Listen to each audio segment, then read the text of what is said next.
Nathan, Nathan,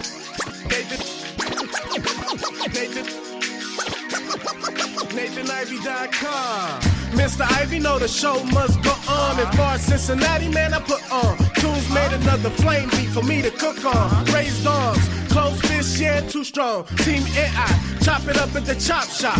Top notch with the king flow, the hot shot. Cop squats in, listen to the real. Jumping like hopscotch, nobody harder than, oh, no, think not. Not only citywide, but nationwide. Superlative, keep it locked like them Haitian guys. Put the truth in the airwaves, we talk about it. Brand new like the templates, let's be about it. Who got the info by the AM? John O. B. the rapper, got them jamming when they play him. Staying in my lane, they ain't gotta okay him. Who the host with the scoop? Yeah, they gon' say him. Ivy, so superlative like a bag of Grippos. Show you where the bricks at, Cincinnati red tag. One time where my people at. Team NI where my people at. It's the 513, yeah, you know the flow. What's the word, Nate? Let them know the show. One time where my people at. Team NI where my people at.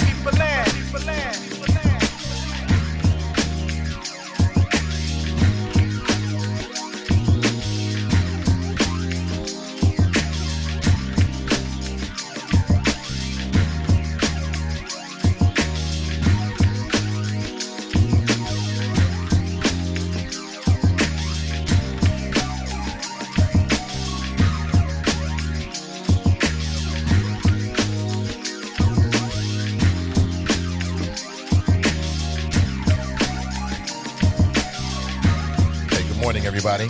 Now, I don't know about you, but the early Democrat primaries don't really mean a whole lot to me because they're not really representative of either the Democrat Party or the nation.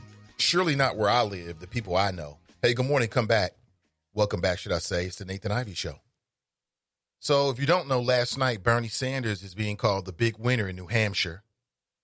That's right, Uncle Bernie and his progressive politics are going mainstream.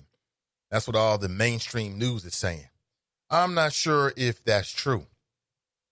Michael Bloomberg is also getting a lot of props. We'll discuss it. He's got a complicated racial history.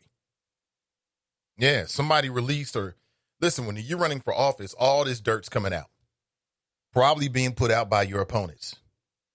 And about 20 years ago, well, not even that long ago, many years ago, he gave a speech in which he said some things that by today's standards are very, very troubling.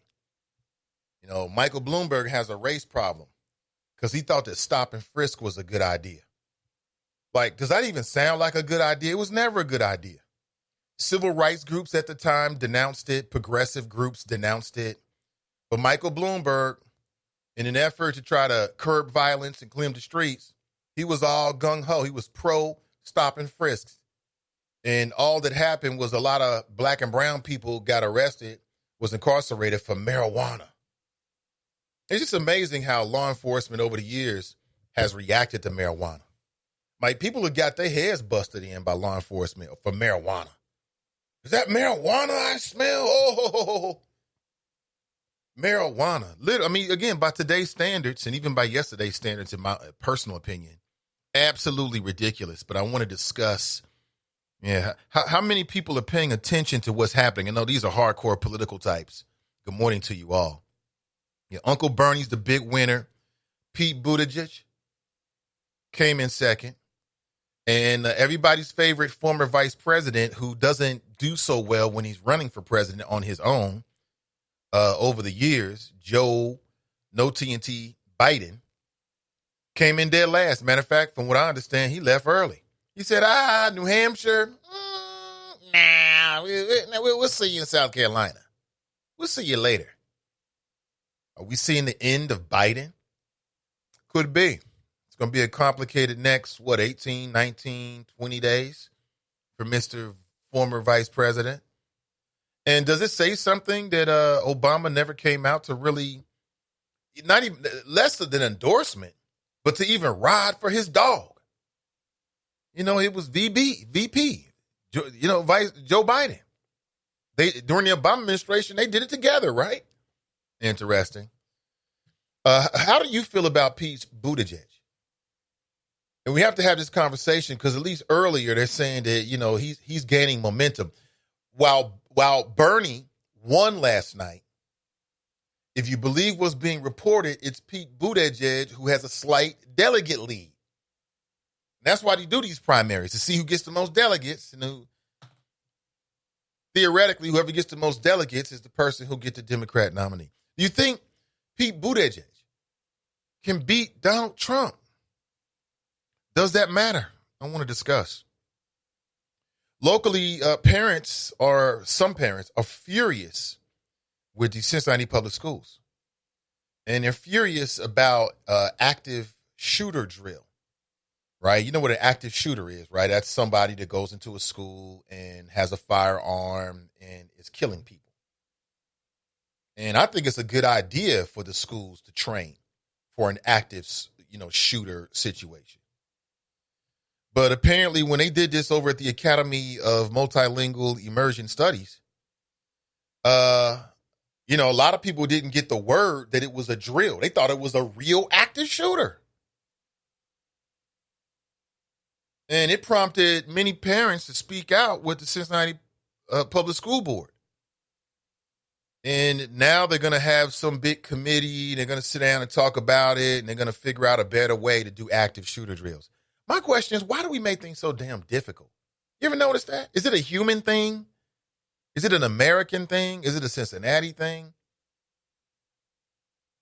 I read the article, and now Cincinnati Public Schools is going to convene what's it called here? They're going to convene a policy committee. I'm sorry, not a policy committee, an advisory committee. It was the CPS policy committee that has now directed CPS staff to draft a report. And I'm thinking, ain't this easy? I mean, why don't you just announce that it's a drill? That's it. Problem solved.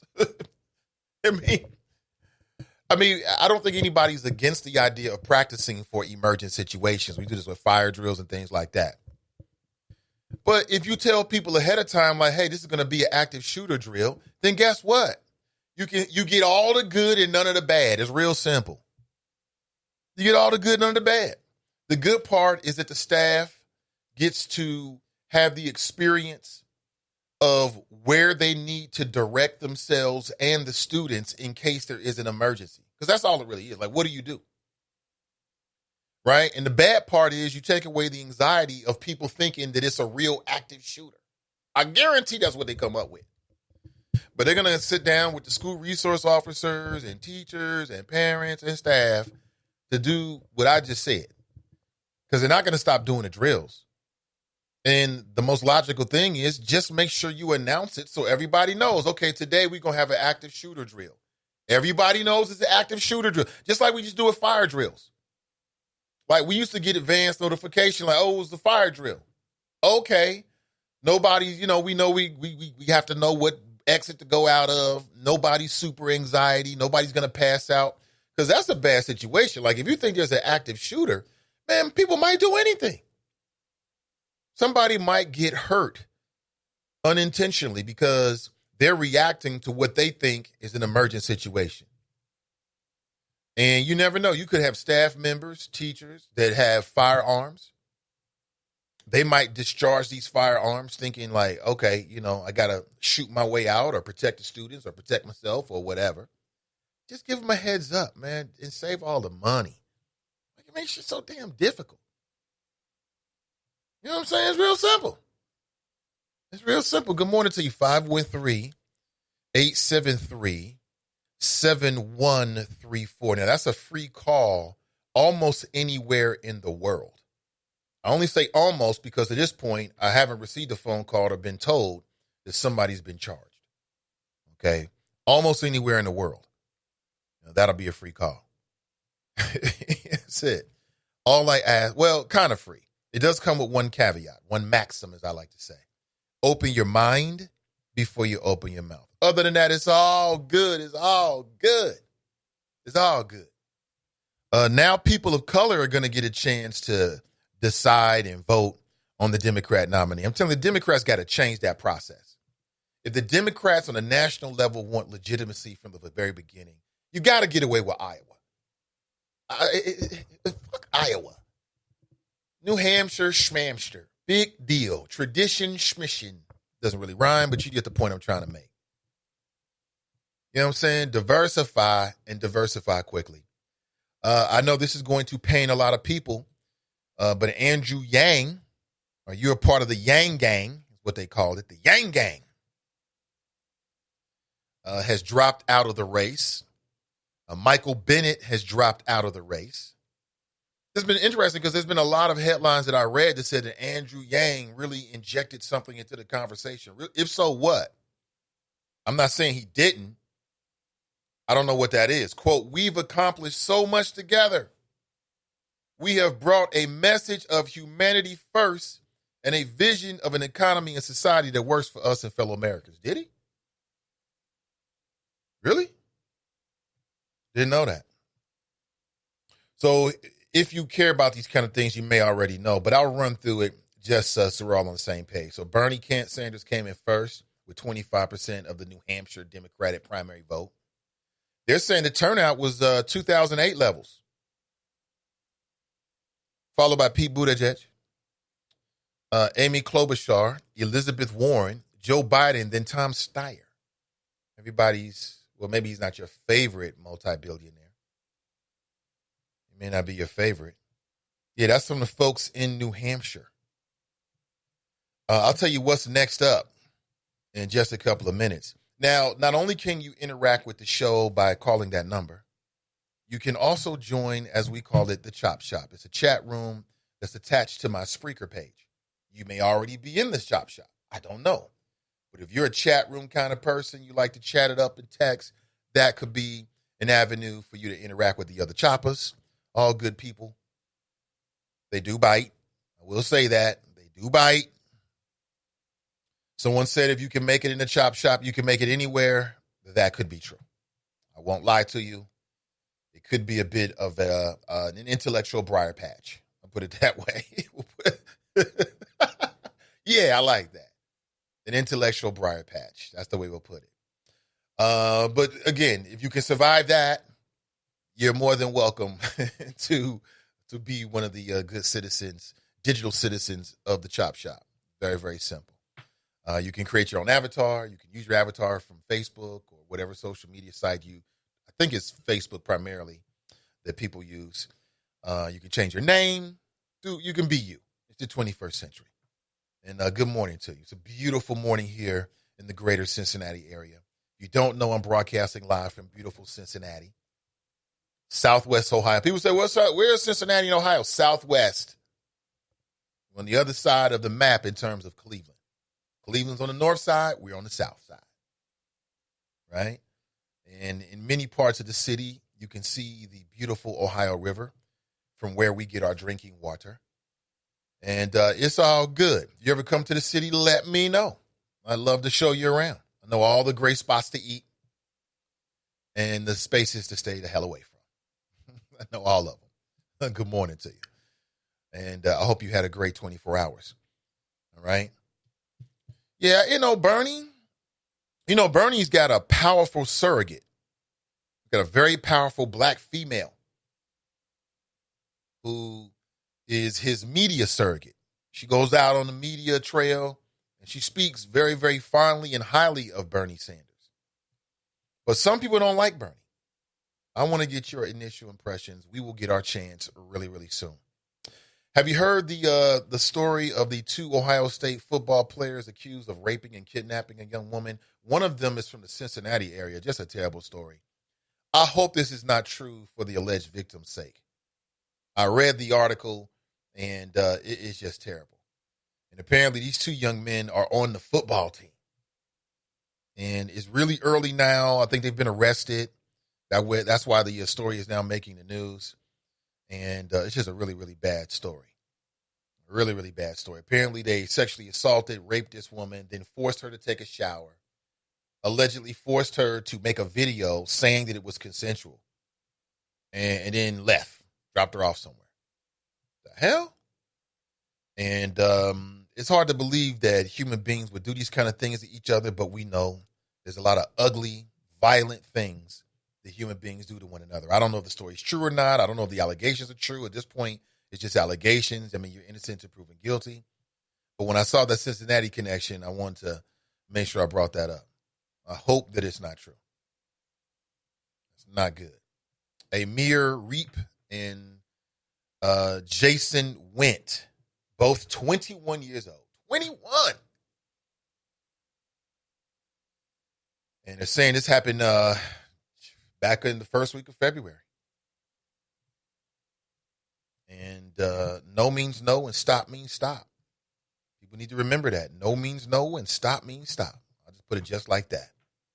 I'm sure more information will come out. How do you feel about Amy Klobuchar? She your top favorite Democrat candidate? Yeah, I know she is. Me too? No. I'm not going to go that far. Again, I'll throw the number out, 513-873-7134. Jussie Smollett is back in the news again. Prosecutors are charging him with falsifying a hate crime. Yeah. Originally, I thought they dropped the charges, and then the judge, he ordered a special prosecutor or investigator to look into it, and this is what the special investigator came up with. Yeah, it's bad times, man. And you know what it's all about? It's about Trump. Yeah, when he said they were Trumpsters, that caught the attention of the Trump cult, because it is a cult. And Trump is running things right now. You know, last year I was very fond of, and I'll continue to say it, that Trump is winning. And there were people who was like, Trump ain't winning. What do you got to say now? Trump is winning. He's winning. His good buddy, longtime friend, Roger Stone, he was found guilty of tampering with witnesses, among other things. And the feds, they recommended initially that he get 7 to 9 years. Trump goes on Twitter expressing his dislike of that. And then all of a sudden, the Justice Department turns around and offers another recommendation of less time, which prompted 4 of the federal investigators, the prosecutors who are working on it, to walk away from the case. One of them said, I don't even want to work for the Department of Justice anymore. And the reason why is because Trump has people in place to do his bidding. It's not about right. It's not about wrong. It's about what Trump wants. And Trump doesn't have to call these people to say it. All they have to do is see his tweets. That's it. That's it. And they will do his bidding. Trump is winning. I'll say it again. He is winning. Yeah. I'm not happy about it. But it is what it is. What are we going to do about it? Only one thing I know. We will see. We will see. Again, 513-873-7134. Good morning, everybody. Pamela writes, good morning, Nate and the Choppers. Sharp writes, good morning, Nate and the Choppers. Hump day. Terrence Grasson writes, good morning, Nate and the Choppers. I saw a very interesting article. Matter of fact, it was yesterday, of this young brother from the Cincinnati area who wants to be the youngest person to run for city council. Youngest person to run for city council. And I think that's great. I'm going to reach out to the young man and see if we can't get him on the show. Because younger people, 18, 19, 20, being engaged, right, being aware of the local political system is exactly what we need. Okay? It's exactly what we need. And perhaps we do need some younger, fresher perspectives on the issues and that we're all discussing and the problems in front of us, right? Maybe we do. Maybe that's exactly what we need. But when I saw the article, I thought, this is great. This is a young brother, by the way. And you have to be at least 18 years old to run for election on Cincinnati City Council. And I think he's like 16, 17, something like that. His name is Jalen Alford, 17 years old. He's 17 years old. And he says he's been politically active since he's been 11 years old. And he's also an NAACP Youth Council president. Shout out to the NAACP. They do great work in our community. I think that's great. I think I'm not surprised to see they've been working with the NAACP at all. An incubator for young political talent. And I think that's great. I'm going to reach out. Can't wait to get an interview.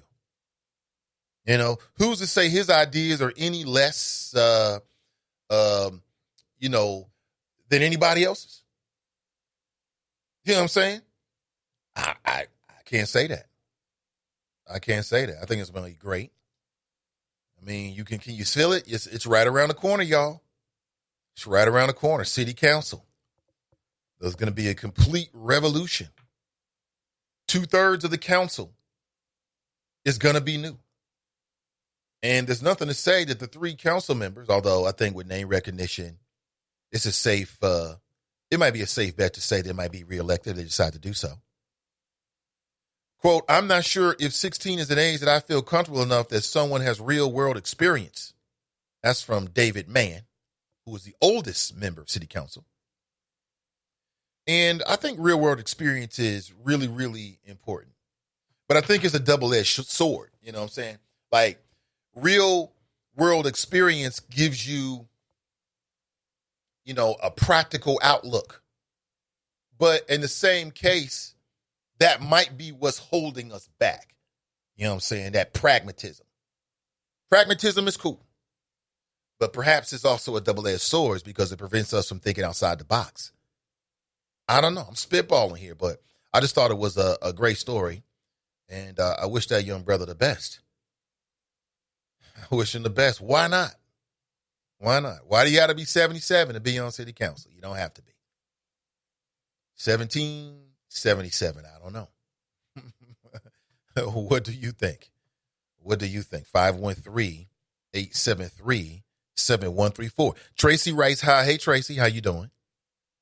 The Mason Mauler writes, morning, Nate and the Choppers. Hashtag Trump fix my parking ticket. If you want Trump to do things for you like favors, you got to do something for him. Quid pro quo. You got to wear the hat or go on Twitter and retweet his crazy ass tweets. Start a website, a pro-black man website, and you'll get his attention. That's all you got to do. Miss Tiffany writes, morning. Cassandra writes, hey, Choppers. CJ writes, good morning, everyone. Tracy writes, your president's middle finger is as long as a yardstick. If you don't know, you better read the news today. Yeah, I mean, Trump cares about Trump unless you're someone who cares about Trump. If you're someone who cares about Trump, then he's got time for you. And I get it. Most people are like that. I mean, truth be told, I'll tell you straight up, I rock with the folks that rock with me. You don't rock with me, I don't rock with you. Simple as that. Who's not like that? People just don't like it because he goes to extreme and he's the president. And we've been conditioned to believe that a president should act and behave in a certain way. That's all that is. Nothing more. Stop me when I'm lying. Did you see D. Wade? D. Wade went on a very popular daytime television show, and he talked about his daughter. And it was so interesting because I'm talking with the wifey about it last night, just in passing. We talk about the issues, and oftentimes she's the first producer of the show. And I'm like, did you see this story with D. Wade and his daughter? I got a little confused. I'm sorry. I've had some issues over the last couple of weeks. I got a little confused, like D. Wade's daughter. I'm like, he's got a daughter? I thought his daughter. She's like, oh, that was his son. He's respecting, D. Wade. That's Dwayne Wade, who's married to Gabrielle Union, is an African-American former NBA multi-champion, super athlete. Now he's a television correspondent for TNT. And his son, or his daughter, is transgender. And D. Wade hasn't hid from it. He's been out front and center saying, look, I 100% support my daughter. And they're not going to stop. And, I think this is an example of black love, in my opinion. A lot of people don't like it when I say that, but so what? It's black love. D. Wade saying that he's proud of his child and wants her to be her best self. And, I respect it. I respect it 100%. You know, people have asked me, Dave, you got a son, you got a daughter. What if that was your son? I'm gonna take the D Wade route. In public, I'm in private. I got to take the D Wade route. I can't ostracize my son because of my son's choices. That's still my blood. And how many people agree this is an example of black love? The black love of a father that he is showing toward his child, son, daughter, transgender or not. I mean, I'm never turning my back on my kids unless they do some dumb shit. I'm not even sure what that would be. You know what I'm saying? And his daughter's name is formerly named Zion, now named Zaya. From Zion to Zaya. And that's the irony of this. I mean, I'm sure that most fathers, most black fathers are just the way I am, that you want your son to be like you. I want my son to be heterosexual. I want my son to like basketball. I want my son to enjoy learning. I want him to like science and horror movies and sci-fi movies. I want to be like his dad, right? What father, that's why I named him after me. What father doesn't want their son to be just like them? You know that D Wade, who has one son who's shown basketball prowess and acumen, you know he wanted his son Zion to grow up and maybe go to the league just like him, following dad's footsteps. And it may happen, but it just might manifest in a different way. So D Wade went on the Ellen DeGeneres show and said 100% that he's proud of his 12-year-old, who now goes by the name Zaya. And to me, I'll say it again, that is an example of black love, the love that a father shows to their child, unequivocal, unflinching, you know what I'm saying, unyielding, fearless, tearless. And I want to know if you agree with that. 513-873-7134. I picked this up. I bring this up continually because these are black family issues. There are black families all over the country that are and will be dealing with these transgender issues within their own family. This is not just a celebrity thing like, oh, I've heard people say, oh, that's that kooky Gabrielle Union injecting all that Hollywood madness into that young boy's head. I don't believe all of that. I don't believe all of that. I don't believe all of that at all. These are issues that people are dealing with every single day. Hell, right now, CPS is rethinking their transgender bathroom policy. So there are many, many transgender students that live in the Cincinnati area, that live in Hamilton County. This is a black family issue, and I'd love to get your thoughts about it. 513-873-7134. And, you know, I don't think that this is not an example of toxic masculinity, as people say it, even though I don't really like that term. To me, it would be toxic if D Wade was publicly shunning his son, shaming his son, blaming his son, ostracizing his son. That would be toxic. This, to me, is love.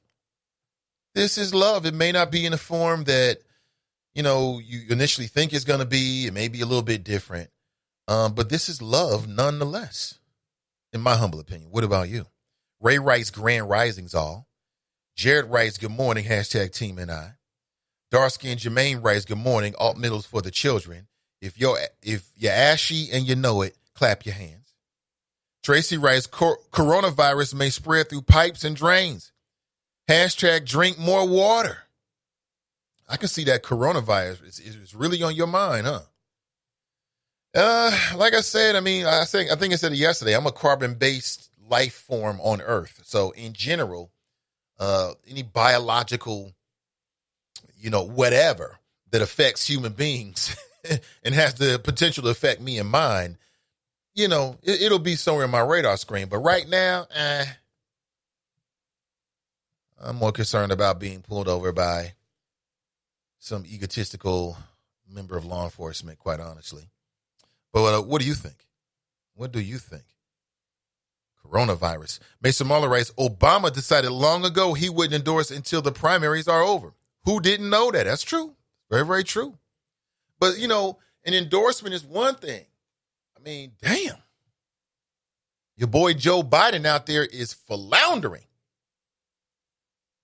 He's flailing around like a fish on land, gasping for air. Or is it that Biden is correct, that New Hampshire is not really reflective of the Democrat Party nor the nation, so doesn't really matter. We won't know until the next primary. We won't know. Joe Biden insisted, it ain't over, man. You know, I started thinking about it. Joe Biden, this ain't the first time Joe Biden's run for president. And it's never ended well. I mean, he's bowed out a couple times already. And it's just something about Joe as candidate Joe that it just ain't working. Let's be honest here. Obama needed a white person on the card. Let's call it what it is. Obama, who became the first African-American president, needed a white person to be his VP. He needed a white male. And at the time, Joe Biden was it. That's what it was. That's what it was. But Joe's never been like that guy with the charisma that, you know what I'm saying, was like out here, presidential material. I never seen that. I've never seen that. I've never seen it. I don't think it's true. If you order anything from Wish, beware. What's W-I Wish? Is that like a place you can do it online? I'm not sure. Ray writes, Ed Nathan, that's the same thing I thought. Like, why not announce that at the staff meeting? Yeah, CPS is going to have some big, committee, and they're going to figure out, how they cannot scare the bejesus out of people, but still have, active shooter drills. And to me, it's quite simple.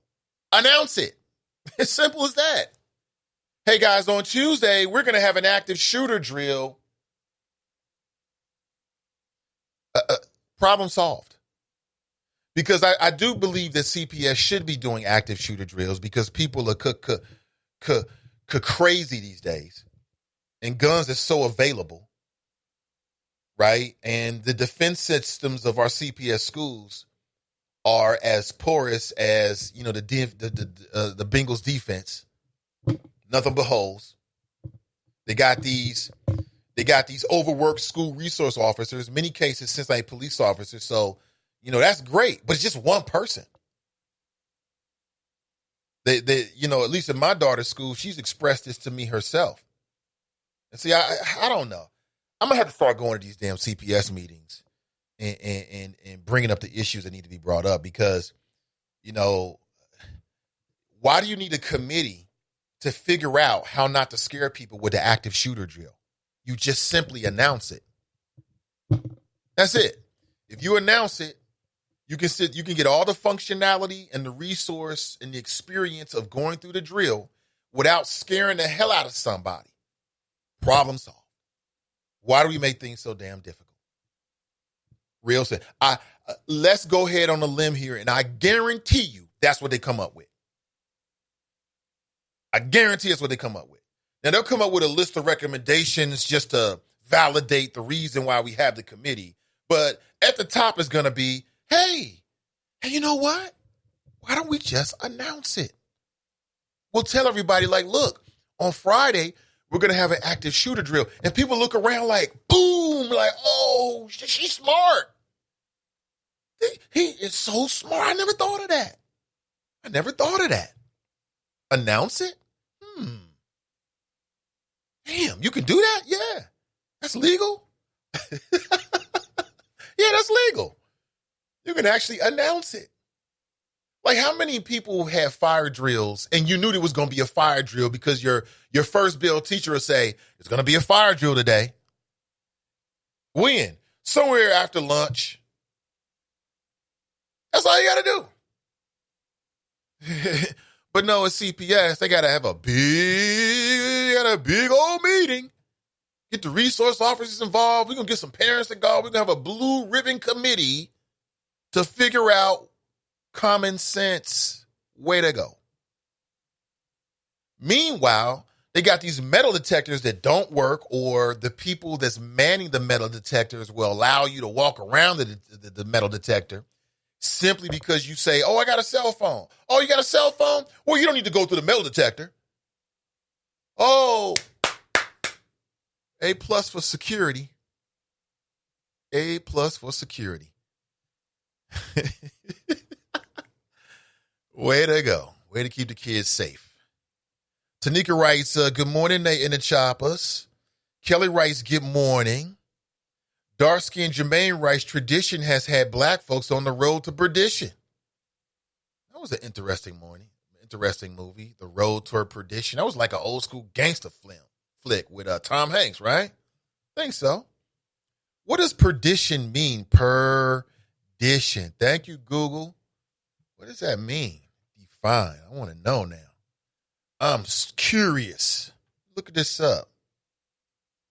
Oh, okay. That's what it means. Okay. They said the road to perdition, huh? Tracy writes, drinking river water. Yeah, human beings have been drinking river water since the beginning of time. The difference is our river is completely polluted. People swim in it though. I see people swimming in it. They be in a little ski jets. You know what I'm saying? Put their feet in the water and all that kind. I'm not doing that.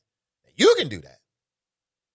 Okay, but I see people doing it all the time. They out in the boats, their feet in the water, and I'm like, okay. Yeah. Mm-hmm. But they say we have like the best water purification, plant in the whole country. So we're fine. Nobody's died yet. Mr. Mueller writes, so now people are paying attention to the election and caucus process after, I don't know, decades of starting off in Iowa and New Hampshire. Where the F you been all these years? Question mark. I mean, I'm aware of it, man. I'm aware of it. I've always had a problem with it. To me, that's an old flow. I'm just making a point. You're right. You're right, man. But, I felt that way for years and years and years. Let's take a quick early call. Good morning. Welcome to the show. Good morning, Guy. How are you? I'm doing great. Man. Welcome to the show. Hey, first off, I finally caught the beginning of Monday's show. Your monologue. I did not know that you had a cardiac event. I apologize. Apologize for what? I thought you had an ulcer. No, man. I just, I called in with a little bit of energy. I didn't mean to get you all hyped up. It's all part of what I do, man. I didn't take no offense to it. Oh, okay, yeah, but you looked up perdition, right? I did, and it kind of fits the narrative for Black America, does it not? I thought you was on point. Yeah. Yeah, well, I stay on point. Like icicles. But listen, F Dwayne Wade. Oh boy.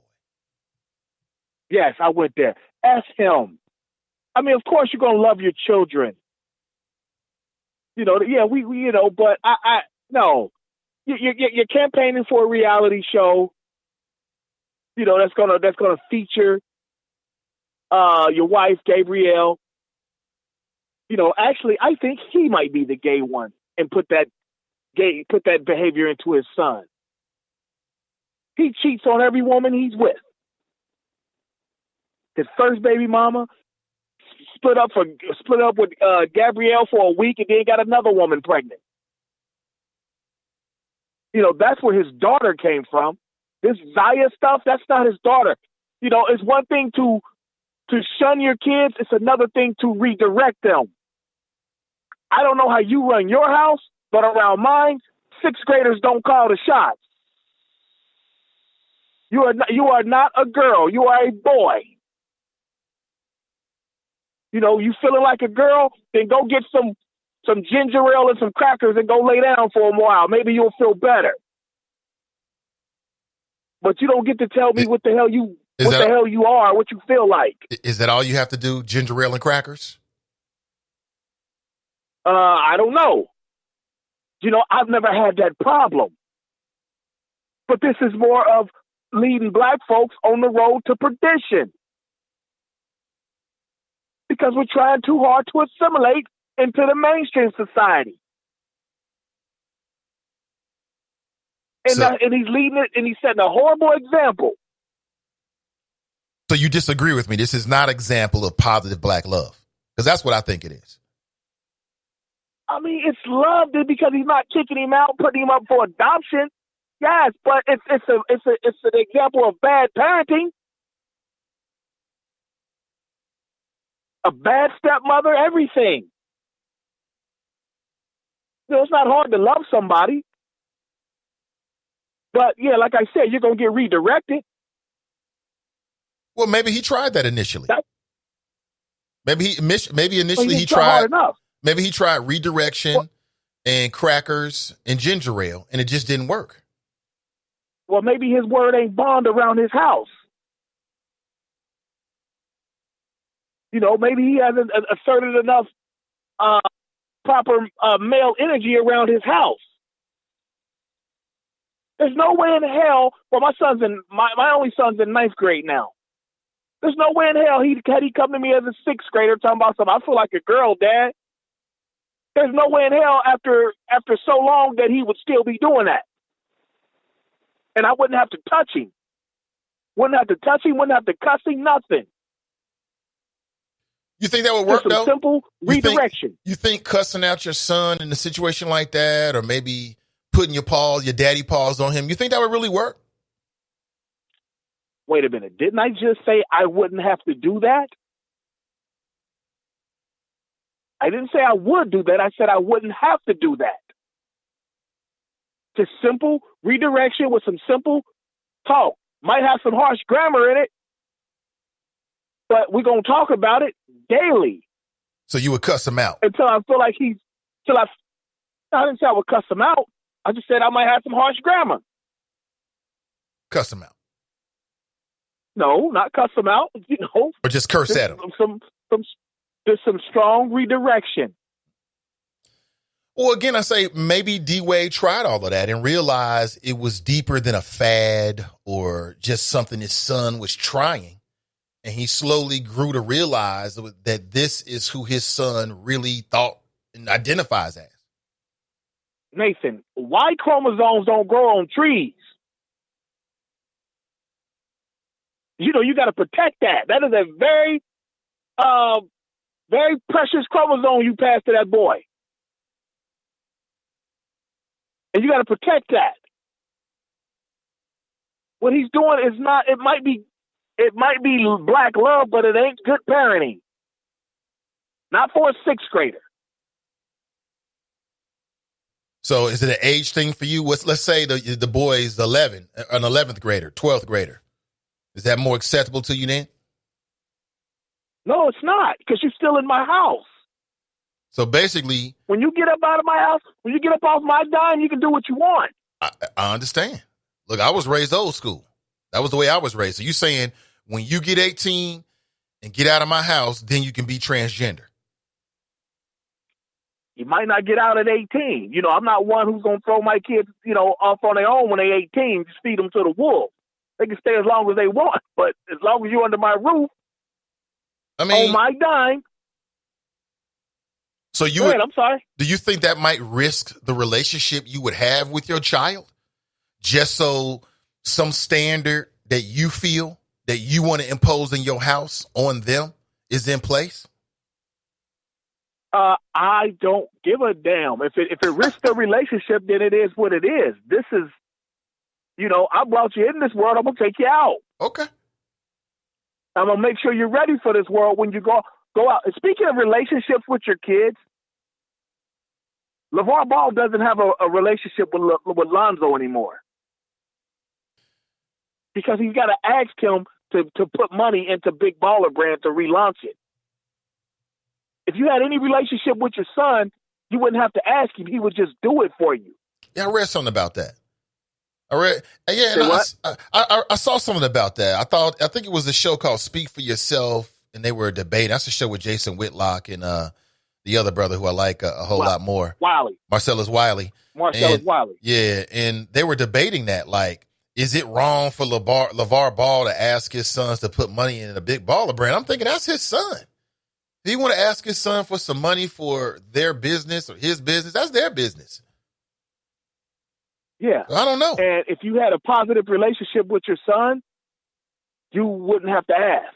And see, now everybody's happy. You know, that guy Cliff Branch. I remember this. This is just the one story that sticks out to me of somebody doing something for their parents.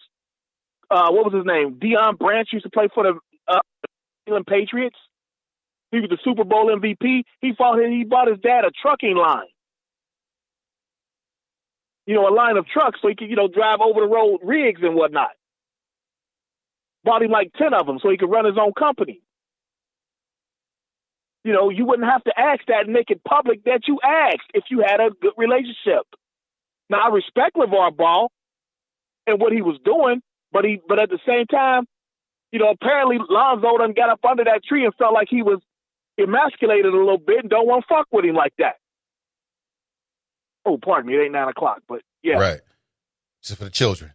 I mean, everybody's happy now that it appears to be a rift in the Barr family, in the Ball family. Everybody's happy. No, I'm not happy about that. I'm kind of pissed off that he made that public because he's trying to publicly humiliate him, shame him. You know what I'm saying? Like, it's not up to him to do that for you. For him to but his boy make that public shows that. Huh? Yeah, but LeVar Ball, I'm sorry, Lonzo Ball may not even be in the league if not for his daddy. And he certainly would have went, number 2 pick, if not for his daddy talking him up? Right. Now Lonzo's a 21-year-old man, feeling himself a little bit. Yeah, got him a Martin Luther King tattoo, sporting, his natural due. Now he's feeling himself, and you want to forget his dad. That's wrong. No, I don't think he's forgetting his dad because he just let him know, let me do my own thing. I might want to put some money away for my future kids before I invest in Big Baller Brand. He ain't got to his second contract yet, so he ain't got his get right money yet. Right, and no shoe contract. So yeah, that's true. So you got to let Lonzo be Lonzo. Back off a little bit because now we about to see the same thing with the next boy who's supposed to be even better than Lonzo. The sports establishment hates LeVar Ball because he was challenging the status quo. You know what I'm saying? He was trying LeVar Ball. He was trying to disrupt He was trying to disrupt the sneaker mafia and the whole and the control they have over these players. And that's why they was trying to go after him. Exactly. I love him because he was a present black father doing what he was supposed to do. I had no problem with that. But now your son is 22 years old. You got to let him rock. Now you're trying to publicly humiliate him. That's not gonna fly. It's usually the mom that's emasculating their sons. You're doing it now, LeVar. Let that young man rock. When he decides to invest in Big Baller Brand, if he wants to, he will. But don't try to publicly shame him into doing it. But yeah, man, that's all I got. D-Wade is foul, and so is LeVar. These are 2 examples of bad black fathers right now. He's a bad. Holla. Yeah, thanks for calling. Yeah. So that seems like a contradiction. So D-Wade is showing love for his son, now daughter, and now at the same time he's a bad father. I can't get with that. Again, every father wants their child to be like them. I'm sure D-Wade wanted his son to be heterosexual and go to the league and, jump out the gym and go to the NBA All-Star game and all that kind of stuff. But that's not who his son, now his daughter, is. And so rather than being all toxic and trying to change them and giving them ginger ale and crackers, and I didn't know that they started doing that. Is that part of that whole Christian conversion therapy? Get over here, read Deuteronomy, drink this ginger ale and eat these crackers. The blood and the body of Christ. Is that what that's supposed to be? Instead of doing all of that, he decides, I'm just going to let you be who you are, and that's it. See, the reason why a lot of these black men in particular who might deal with something like that would have a problem with it is because of themselves. is because of how they think people are going to look at them. Oh, I got a gay son. I got a transgender son. That's where the 99.9% of all that toxic stuff would come from. You know, it would be a man who doesn't know how to separate what's happening with their child from who they are. So they would internalize it. The ego would get all involved. You ain't going to be gay with I'm telling you, boy, you playing football. You're going to play football. You know, all that. That's 99% of the reason why these brothers be putting their kids in football. It's because they want to sit back and feel good, feel good. That's my boy out there tackling people and hitting people and all this misplaced egotism. All this machismo. It's all misplaced. You know, D Wade's son being now his daughter is not a reflection on D Wade, in my opinion. This is just me. That is not a reflection on D Wade. It's just a reflection of D Wade's son, now daughter. That's it. Nothing more than that. But some of these dudes, man, oh my God, how can I go to the gym? Everybody's going to know I've got a transgender son. And so they've got these feelings. They're immature. They don't know how to deal with the feelings. So it would come out in a toxic way. You know what I'm saying? That's what I say. If that was my child, I would be like, oh my God, you black already. So you already got a whole bunch of stuff I got to make sure I'm here for to help you. Now you talking about you transgender? Oh boy, you really got a target on your back. I bet you that's how D-Wade's looking at it. He's looking at it from like a parental sort of, I want to protect my child kind of way. Again, I'm spitballing here. I don't know D-Wade. I have no idea for sure. I'm just spitballing.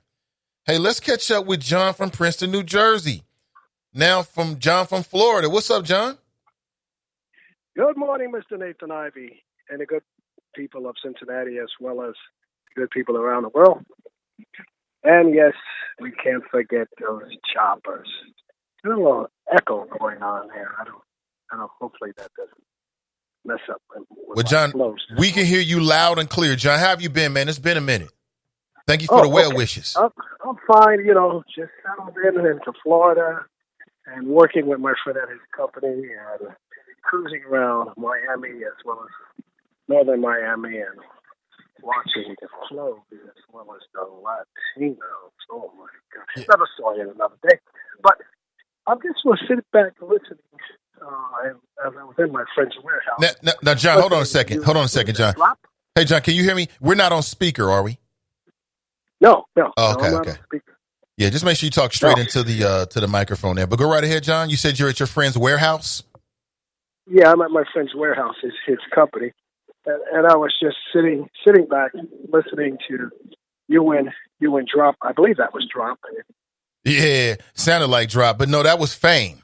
That was Fame. Oh, Fame. Oh, okay. Yeah. Okay. AKA Michael Blackston, AKA Darsky and Jermaine. It was interesting flows with you and Mr. Flame. And it sounds like with these athletes, be it Wade or other people that want to change their sexuality, which I don't have a problem with that. That's an individual choice. But as you were talking, I flashed back this morning when I was watching the Morning Joe.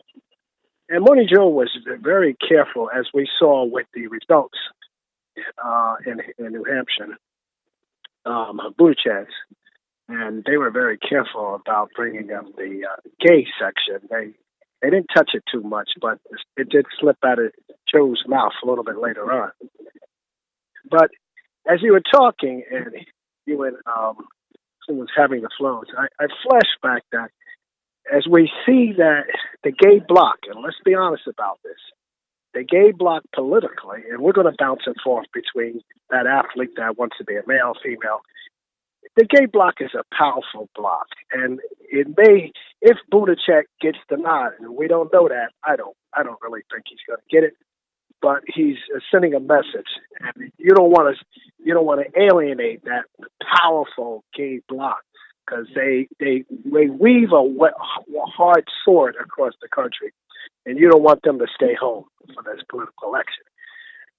But I'm listening to both of you talking, and as you were talking, I flashed with the whole political spectrum of how the gay bloc is going to make a decision on this election.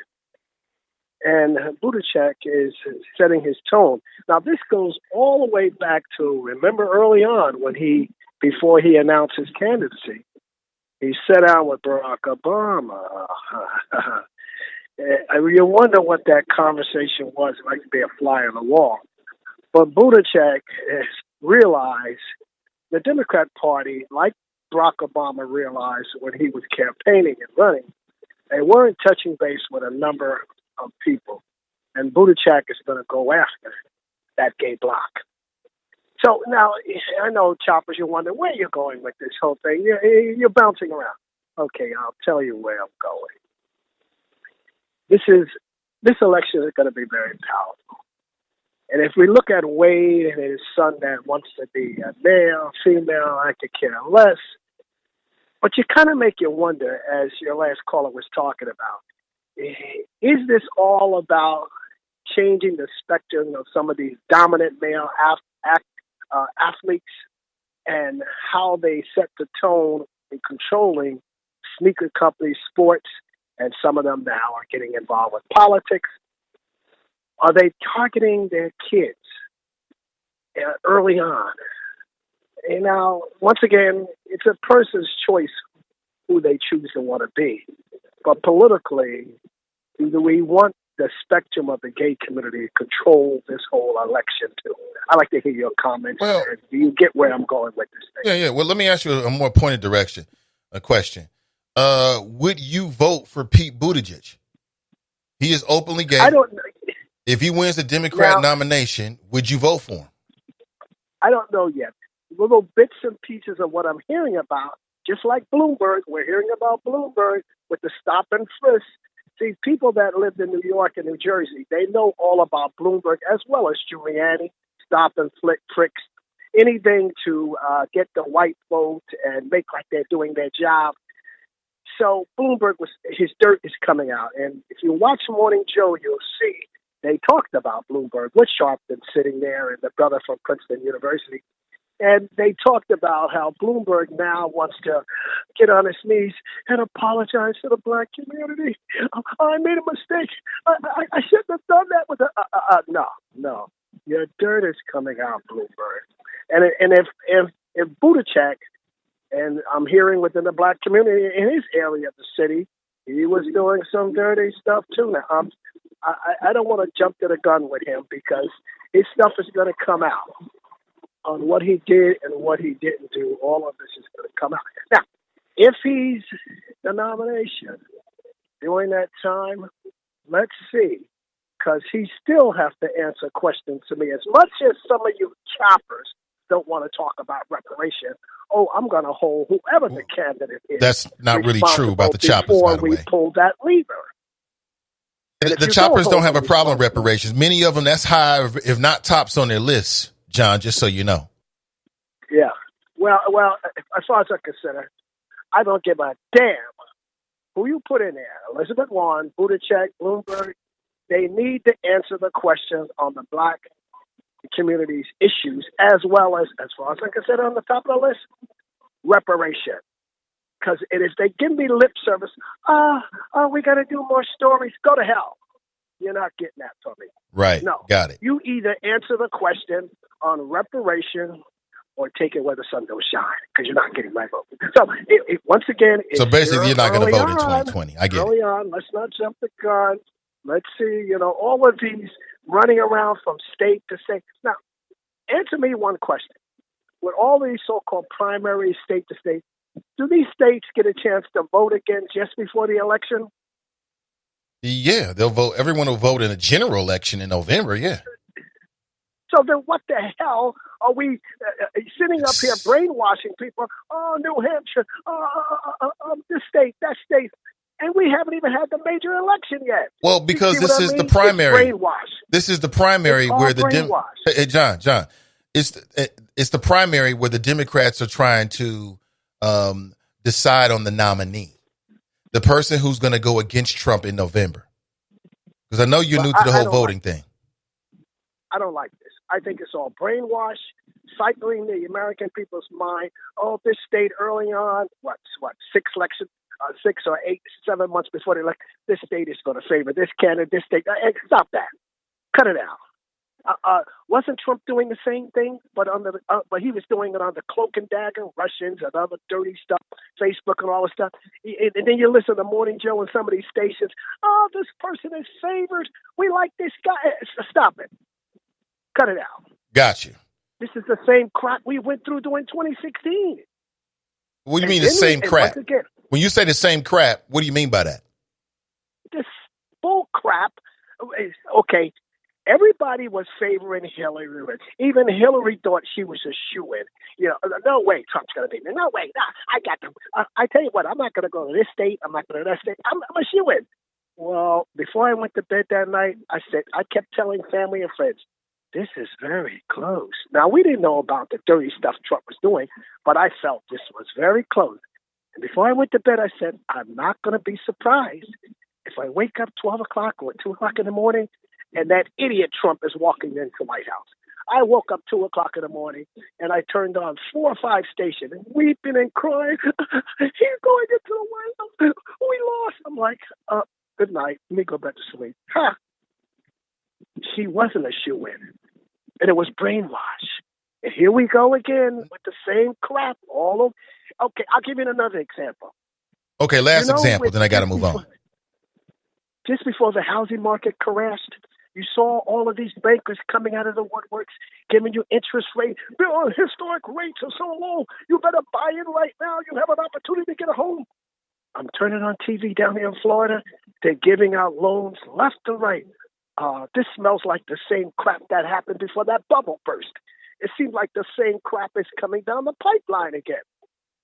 So John from Princeton had gave you historic information, tell you to be very careful. You gave us historic information. Okay. History repeats itself, and it looks like the dirty stuff is happening again. Once again, the media has a lot to blame for. And what about our so-called leaders, black leaders across the country that buy into the stuff? We'll dance with this another day. Have a nice day from happy Florida.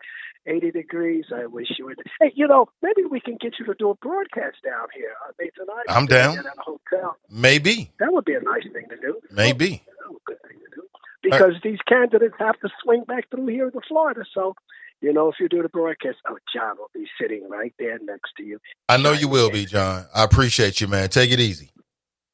Most definitely. That's John. Man, that man. If you're interested, here is the schedule for the primaries and the caucuses. So February 22nd, you'll have the Nevada caucus. February 29th, you'll have the South Carolina Democratic presidential primary. And then, of course, as you get into March, the first Tuesday in March is what they call Super Tuesday. You've got various states all on that particular day. It's a really big day. Alabama, America, Samoa, Arkansas, California, Colorado, Maine, Massachusetts, Minnesota, North Carolina, Oklahoma, Tennessee, Texas, Utah, Vermont, Virginia. If you live in the state of Ohio, we'll get our shot at it on March 17th. March 17th, that'll be the Ohio primary. So this is just getting started. The hell is John talking about? I have no idea. You say, I give you some history. Oh, is that what you gave us? History. Okay, well, we thank you for that, John. I appreciate that history. I want to go back to Bloomberg because Bloomberg is taking a lot of heat. He's got a lot of money. He's poured, as I've read already, at least $300 million into the effort of becoming the next president. And he hasn't been in any of the debates. If you get on Google, you get on YouTube, you're on watching cable television, you're going to see some Michael Bloomberg ads. There were Michael Bloomberg ads during the Super Bowl. But Michael Bloomberg has a history problem. It has surfaced, an audio has surfaced of a speech he gave back in 2015 at the Aspen Institute. And in the speech, he can be heard justifying his stop and frisk policy that he implemented he implemented as mayor. 95% Check this out. Murderers and murder victims fit one MO. You can just take the description, Xerox it, and pass it out to all the cops. They are male, minorities, 15 to 25. That's true in New York. It's true in virtually every city. And that's where the real crime is. You've got to get the guns out of the hands of the people that get killed. If you want to spend the money, put a lot of cops in the street, put those cops where the crime is, which means in minority neighborhoods. So it's one of the unintended consequences is people say, oh my God, you are arresting kids for marijuana. They're all minorities. Yes, that's true. Why? Because we put all the cops in the minority neighborhoods. Yes, that's true. Why do we do it? Because that's where all the crime is. And the way you get the guns out of the kids' hands is to throw them against the wall and frisk them. And then they say, oh, I don't want that. I don't want to get caught, so they don't bring the gun. They may still have a gun, but they leave it at home. Look at Michael Bloomberg out here. He's got a big brain. I'm going to play it again, but that's Michael Bloomberg back in 2015 at a speech at the Aspen Institute justifying his stop and frisk policy that had he now says, unintended effect in public, but it had the consequence of over-incarcerating black and brown men. Did this motherfucker just say that basically you can take the description of male minorities between the age of 16 and 25, you can Xerox it, and pass it out to all the cops, he said. Oh, that's not profiling. Why didn't we think of that before? That's all you got to do. The hell? Your murderers and murder victims fit one MO. You can just take the description. He says that 99% of murderers and murder victims fit one description. And that's black males. If you look at the demographics of who's on death row, it's majority. The highest racial group that's there is white men. What is intended consequences is people say, oh my God, you are arresting kids for marijuana. They're all minorities. Yes, that's true. Why? Because we put all the cops in the minority neighborhoods. Yes, that's true. Why do we do it? Because that's where all the crime is. And the way you get the guns out of the kids' hands is to throw them against the wall and frisk them. Just to throw them against the wall, snap a few necks, sever a few spines, crush a few skulls. That's all you got to do. And then we can stop them from smoking marijuana. Now, this was in 2015, which and I'm not super dope with the math, but to me, that's only 5 years ago. That ain't a whole long time ago. Just 5 years ago. And this is the man who now says he wants to be the Democrat nominee. Do you really think he's changed his viewpoint? Do you really think that he doesn't think the same way? He says you can just Xerox copy the description of males, minorities, 16 to 25 and give it to the cops. Oh, that'll produce good results. That'll produce good results. I just love it when smart people talk. I just love it.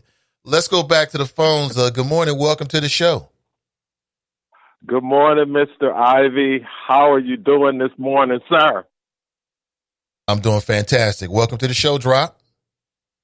Well, thank you for having me, Mr. Ivy.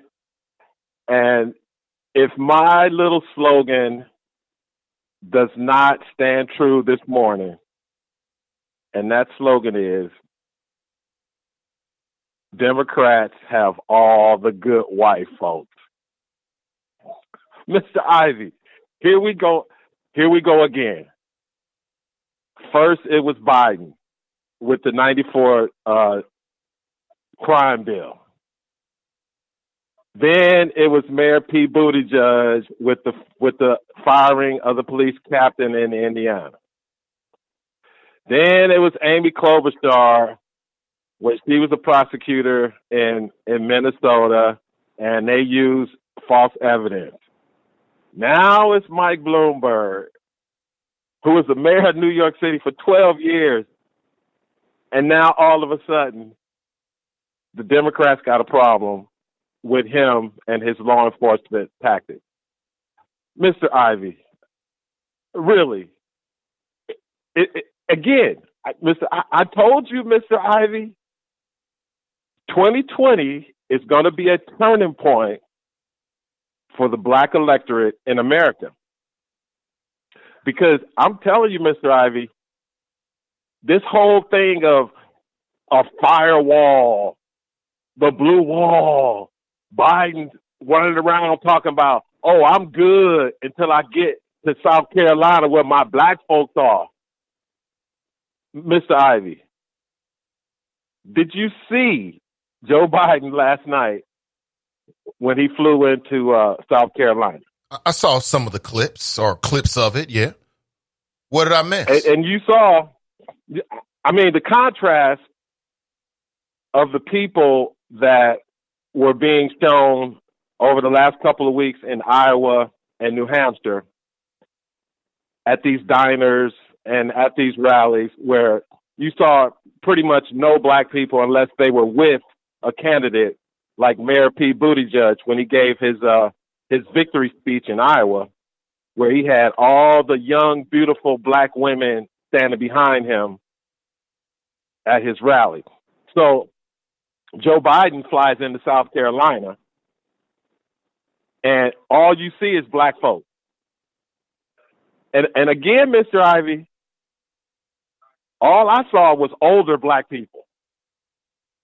And these young black millennials who are starting to go toward Michael Bloomberg and crazy Uncle Bernie, I'm telling you, Mr. Ivey, the Democrats are going to have a major, major hurdle to get over if they want to beat Donald Trump in November.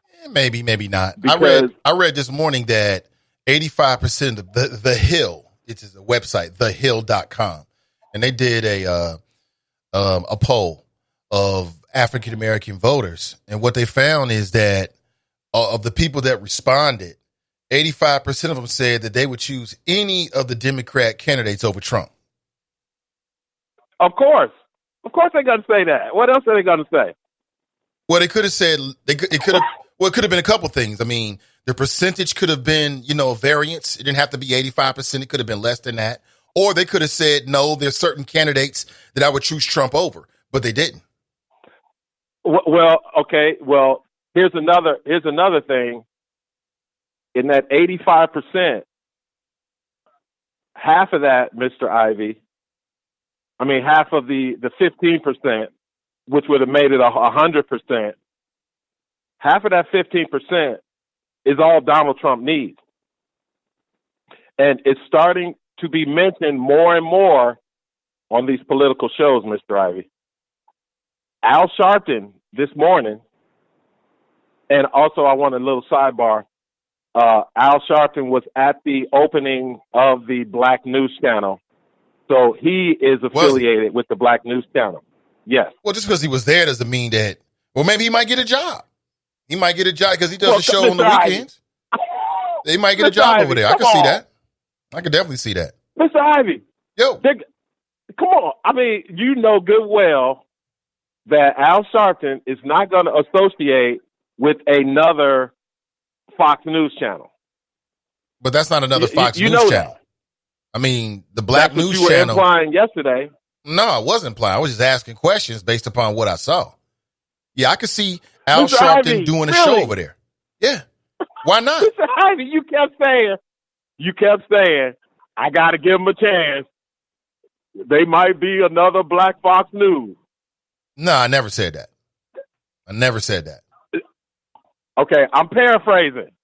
Nah, you're not paraphrasing. You're completely changing it.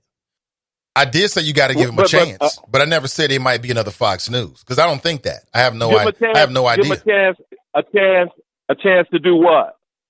to show us To who they prove are. to you what? Well, to number one, develop who they are, to show us who they are, to get a full roster of hosts, to develop their Yes. voice. I mean, it's 2 days into it.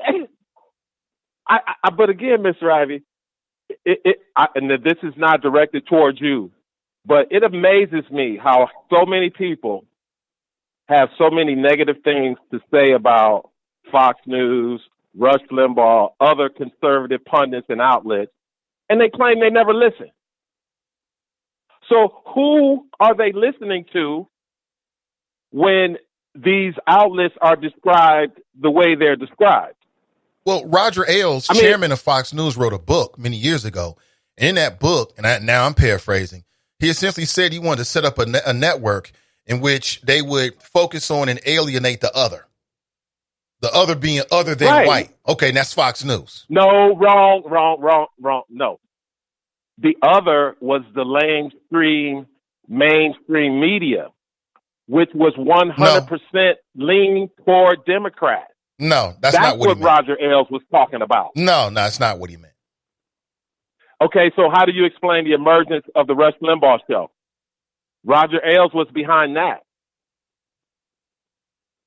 Well, I mean, what do you mean? How to explain it? Why do I need to explain it? Everybody knows that for years and years and years, Rush Limbaugh has been the voice of the angry white male. Mr. Ivy, again, how do you know if you do not listen to the show? I never said I didn't listen. I certainly listen. I've said it many, many times. The show has been on for over 30 years. The show in the first 5 years is not even part of the show today. He doesn't do political parodies anymore. And that's what got him in trouble. Does he talk about race? Yeah, because, Now, I do admit I've lost contact with Rush Limbaugh. I haven't really listened to Rush like on the radio in years. I do admit that. I know, Mr. Ivy. The show is totally different. Oh, he's not racist anymore? He's been syndicated since 1988. Yeah. So he's not racist anymore? When did he stop being racist? Mr. Ivy, here we go again. The Democrats have all the good white folks, right? The Democrat Party is sitting here right now talking about half of their field who are going to be running for president are talking about apologizing to black people. This is the Democrat Party, Mr. Ivy. So what are you talking about? Rush Limbaugh is a racist. You brought up Rush. I didn't bring up Rush. I brought up the Black News Channel as being an alternative, just like Fox News was an alternative, just like BET was an alternative. Shall I go on and on, Mr. Ivy? No, you don't have to. The media landscape is changing. Old black media versus new black media. That's why Al Sharpton was associated with the Black News Channel yesterday at their opening. Okay, but anyway, Mr. Ivy. And again, I say I'm not surprised by that. You know, and I wouldn't be surprised if he ends up getting the show. It's an alternative. Yeah. And we both know that in the 90s, it was Fox who gave access and a voice to black entertainment, to black politics, to black finance. Did they? See, Mr. Ivy, I don't remember that. Being intellectually dishonest. No, I don't remember that. Mr. Ivy, I remember all early the on. black TV shows, all the black TV shows in the 90s, the majority of them came out of Fox. Yeah. They was doing shows like Homeboy and Outer Space and other shows. But that's not giving a voice to black politics. That's creating entertainment shows for black-centered audiences. That's different. Which influences the people which vote. Huh? Everything is political, Mr. Ivy. Your show is political. My Twitter feed is political. The commercial you see on TV for beer is political. You got candidates who are running for president in the Democrat Party, which has the majority of black voters registered to their party, talking about a billionaire former mayor of New York City to apologize for a law enforcement tactic. Again, Mr. Ivey, I haven't asked for an apology. Who's been asking for an Democrat apology? Party? I don't remember the Democrat Party asking for an apology. I mean, I think as voters, then we should scrutinize all of these Democrat candidates, and their history is a part of that process. That's what I'm doing today. But an apology ain't going to change a damn thing. It's Mr. Ivey, racism, it ain't going to go away. It is America. And when you hear these lying politicians, mostly with a white face, stand in front of a camera and say, that's not who we are. Bullshit. That is America. America is racist. It will always be racist. But the difference is, Mr. Ivey, is that Americans have the Constitution. You have the right to pursue life, liberty, and happiness. Okay? So in I'm not America, sure what your point is. Black people have always navigated racism and racist people. Okay. That has never stopped us. And so for a Democrat politician to say to a black person, I apologize for a policy that I implemented because most of the people who were affected were black. I mean, what is the apology going to do? Well, nothing. It's called an act of contrition. I mean, for what? It's not going to do anything. But exactly, if you're running for, but it says something about your character. So if you're running for no, office, it says something about the black vote. Mr. Ivey, again, I'm not on here to try to sell anything. I'm just trying to get people to wake up and to look at what's in front of them when we talk about the political parties. The Democrat Party is no different from the Republican Party when it comes to the politicians that represent those parties. It's the ideology that they stand for, Mr. Ivey. Okay. The individual politician is just another person. And they're going to do what they have to do to get elected, and to get reelected. So Michael Bloomberg needed to implement stop and frisk to get reelected. Now he's trying to get the nomination for president, so he's going to apologize for what he did in the past to get elected or reelected. Right. Now, Mr. Ivey, it's pretty obvious the value of the black vote in America. And the value of that black vote is more to the Democrat Party than it is for the Republican Party. That's why lame-ass chop shop overseer, Mr. Mahler, always brings up 2 black Republicans. Because the Republican Party doesn't need the black vote. The Democrat Party cannot survive without it.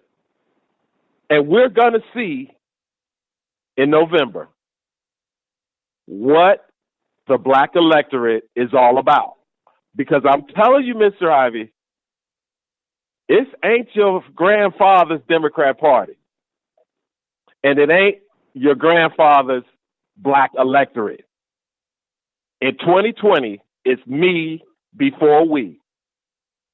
I shine, we shine. Drop Squad 52, dropping science to anyone who wants to catch it. Get out the way. Thank you for the call. I'm not sure you're going to get any catchers of that today. I'm not sure what the hell that was, but okay. Okay, B. I'm looking at an article, which is quite interesting to me for very various reasons, from WCPO, written by Evan Millward. From Peter H. Clark to Roger Horton, black educators are still rare, and that needs to change. Oh, really, Evan? Thank you for telling us that. I believe that I'm Facebook friends with Roger Horton. I don't know him personally, but from what I'm reading, he's a kindergarten teacher over at Chase Elementary. And this article is quite interesting. I mean, essentially, it's just drawing attention to the lack of black male teachers that we have in our system and the possible impact that they could have. Peter H. Clark was the first teacher in the new Cincinnati Independent Colored School District in the mid-1800s. If you look at the numbers, it's still the problem today. Like, my daughter has been going to CPS at Cincinnati Public Schools since day one. And this was the first year that she had her first black teacher. Sad to say, the experience has been less than good. And I want to make this point. Just because you have a black teacher doesn't mean that teacher is going to be on point. That's number one. It's not like an automatic thing, like if you have a black teacher. However, I do believe that there's a real power in having black male teachers. I believe in it. We need more black male teachers. I mean, the district is what, the students were 70% African American? It's a travesty, quite honestly. It's a travesty. And it needs to be addressed immediately. You know, what's interesting is, as I scanned through the article here and read it, you know, they talk about Peter H. Clark Academy, who was a trailblazer here in the Cincinnati area. There used to be I graduated from Peter H. Clark Academy. That was the name of the school that I graduated from. And it wasn't until right before I graduated that it really dawned upon me who the brother was. You know what I'm saying? It just dawned on me. And why don't we have any schools named after Peter H. Clark, or do we? Is that Clark Montessori over in Hyde Park? Is that what that is? Is Clark Montessori named after him? It should be Peter H. Clark Montessori, the whole name. But I don't know. Maybe that's what it is. Clark Montessori. I like that. And I think that's a high-performing school. Clark Montessori School in Hyde Park. And for what I'm reading, they decided that during this month that they were going to learn about the man whose name they see and say every day. But they're not saying his whole name. They're saying Clark, which is not the same as saying Peter H. Clark. I think that's important. I think if you name a school after somebody, especially if he's got local ties, that the kids before they graduate and leave the school should at least know who the individual is. You know what I'm saying? I think they should at least know who the person is. Peter H. Clark was born in 1829 and became not only a teacher, but also a principal and superintendent. He was an outspoken abolitionist, conductor of the Underground Railroad, and he published a weekly newspaper. Yeah, how about that? I'm looking at a mural right now of the first of Peter H. Clark. I'm not sure if that's what Peter H. Clark really looked like, but hey, it works. I think that's great. I think I can give, especially if you're a student of color, I think I can give you a lot of pride. Like when I say I graduated from Peter H. Clark Academy, I say that very pridefully. That school was like a second chance school. It's no longer around. They closed it down so they could sell the property. And I think they got some like like $1 million home down there at the same spot right now, right there on the river. Big $1 million home. But of course, you didn't need it because they got Riverview East Academy that's not too far away, which is one of the lower performing or less performing schools in the entire district. Yeah, I mean, continually straight Fs. I don't know how the the administration is allowed to stay down there. And continually, they're producing failures. I don't get it, but hey, I'll leave that up for other folks who know far better than I do. Very, very interesting. I'm not sure what the hell Drop was talking about. He was out there this morning. He said racism is a part of American history, so we should just accept it. Let's get back to Bloomberg. I want to play something else for you for Bloomberg because you might be considering voting for Bloomberg. You might say, hey, I don't care about the stuff you said back in the day. So an audio has been released, probably by one of his political enemies, that caught Bloomberg back in 2015 at the Aspen Institute talking about, essentially you can Xerox copy a description, black male, 15 to 24, and you can give that to all the police and you'll stop all the crime. And it's like 5 years ago that Michael Bloomberg really believe that all the crimes in America were being committed by black people and that's it. Here's a clip of Michael Bloomberg going back to 2013 talking about crime. Let's listen to this. Let's glean what we can from this. They just keep saying, it's a disproportionate percentage of a particular ethnic group. That may be, but it's not a disproportionate percentage of those who witnesses and victims describe as committing the murder. In that case, incidentally, I think we disproportionately stop whites too much and minorities too little. Thank you for that. So back in 2013, while talking about stop and frisk, Mike Bloomberg said that he thinks that we disproportionately stop whites too much and minorities too little.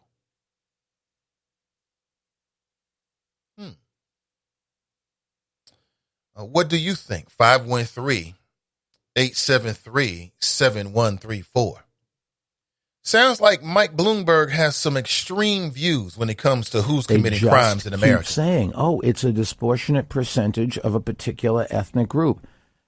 That may be, but it's not a disproportionate percentage of those who witnesses and victims describe as committing the murder. In that case, incidentally, I think we disproportionately stop whites too much and minorities too little. Yeah. So if we would just stopping white folks, then we can focus on the real perpetrators of the crime and maybe rid ourselves of this scourge of violence. This was in 2013. So in 2013, Michael Bloomberg says this in public. This was actually on a radio show. In 2015, he says this in public in front of a whole bunch of smart people in a room at the Aspen Institute. But now in 2020, he realizes that he was all wrong. Interesting. TNT writes, good morning. Ray writes Klobuchar and then thumbs down. TNT writes no Klobuchar. Darsky and Jermaine writes D-Wade's gay son is now officially Zaya. What do y'all think will be the name of their reality show is going to be? I don't know. And even if they get a reality show, I don't think that has anything to do with their decision on how they support their child. I don't think one has anything to do with the other. D-Wade and Gabrielle Union have probably been offered a bunch of reality shows over the years. TNT writes Jalen Alford. Mason Marler writes, actually, it's about right and wrong, Nate. That's how far we have gotten down the rabbit hole. Quick question. What would have been the response if Obama did it? I rest my case, Your Honor. All right. Broadway Flow writes, good morning to the alt-middle, Nate. Some of the choppers and the hypocrites who will vote for a racist because the other candidate is racist. Anyway, hashtag something. I think he writes.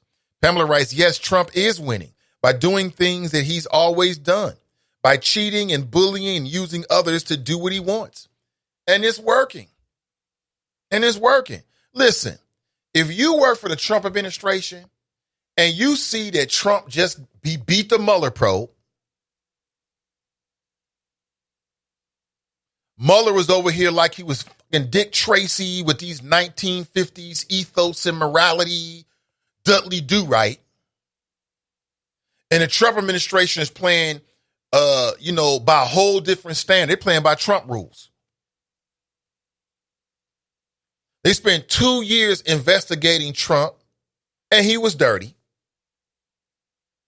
And then William Barr comes out and in one statement completely elbows it. He stiff-armed it straight to the ground. It was over with just like that. Bill Barr, U.S. Attorney General, he's a top law enforcement official in the country, is doing the bidding of Trump. He put out a statement within the last week saying that they can't do any investigation into Trump, his family, or anything else unless he says yes. Roger Stone, who's one of the weirdest white men one of the weirdest looking white men in human history, was intimidating witnesses and racked up federal charges. They put out a recommendation from the DOJ, Department of Justice, that he should get 79 years. Trump tweets, and the Department of Justice completely reverses direction and recommends lesser time. So if you work for the Trump administration, are you going to come out and say anything? They walked Lieutenant Vindman and his identical twin brother out of the White House with security. The bully tactics work. They're going to keep their mouth closed. Who's going to talk?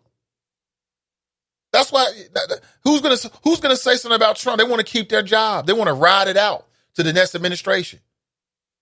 Because Trump is vindictive. He'll go on Twitter. He'll name you by name. And his minions will get the word and start doing his bidding inside the administration, outside the administration. If you want to get a job in the Trump administration, you don't have to have like real world experience. All you have to do is be willing to drink a small vial of Trump's blood mixed with his urine and swear allegiance. That's it. Like Amy Murray did. That's all you got to do. And if you're willing to do that and keep your mouth closed, you can get a job in the Trump administration. Amy, tell me how that tastes, by the way. I won't be going down that road. Mesa Muller writes, Zaya, ? What the? ? D. Wade is doing too much. TNT writes, Jalen is the current president of the Youth Council, NAACP. He is awesome. I call him baby Martin Luther King. Is that right? Listen, I want to get an interview, TNT. I want to get an interview. That's great. Well, I mean, I'm not sure that D. Wade gave his son the name. He probably gave himself the name. And they said, okay. It is what it is. Don't you just love black conservative Ben Carson types who talk about black people and votes like they are no longer black? What set you claiming Clarence Thomas type Negua? Darkskin Jermaine writes, baby MLK. So soon he will cheat on his wife and be in a hotel room chanting, I'm not a Negro tonight. I'm effing in the name of the Lord. See how you do? See how you do, Darkskin Jermaine? You're wrong for that. Clue Magic's in the house. What's up, Clue Magic? Writes, good morning, Nate and the Choppers. Good morning to you. TNT writes, hopefully he can inspire the youth, and through him, more can see that they can, too. And all these career politicians that we continue to recycle can retire. I'm with you on that. I would prefer some new blood in the upcoming. I mean, people who haven't been on city council is what I mean by new blood. I've heard that some people who were on council before might be trying to run again. I mean, that's their right, but Cassandra writes, how many fathers, black or white, shame or beat their kids into denial of being gay or trans and make them feel like they have no support? Let this black father support and love his child. It's a beautiful thing to see. If you're against a father loving his child unconditionally, that speaks more about you than it does him. I agree with that. Here, Cassandra, I agree. To me, that's an example of black love. It may not be the lifestyle that I want for my child, but I would prefer to see him embrace his child than shun his child because of some misplaced idea of what it means to be a man. Like I said, there's a lot of brothers out there, they will have a son, and if their son says, look, Dad, I'm gay, or I'm having these thoughts and these feelings, what is bi, what is transgender, they're gonna flip out because they're going to internalize it, they're going to personalize it and make it about them. That's just my opinion. I can be wrong. I'd love to hear your opinion at 513-873-7134. Live, local, and vocal. We'll be right back.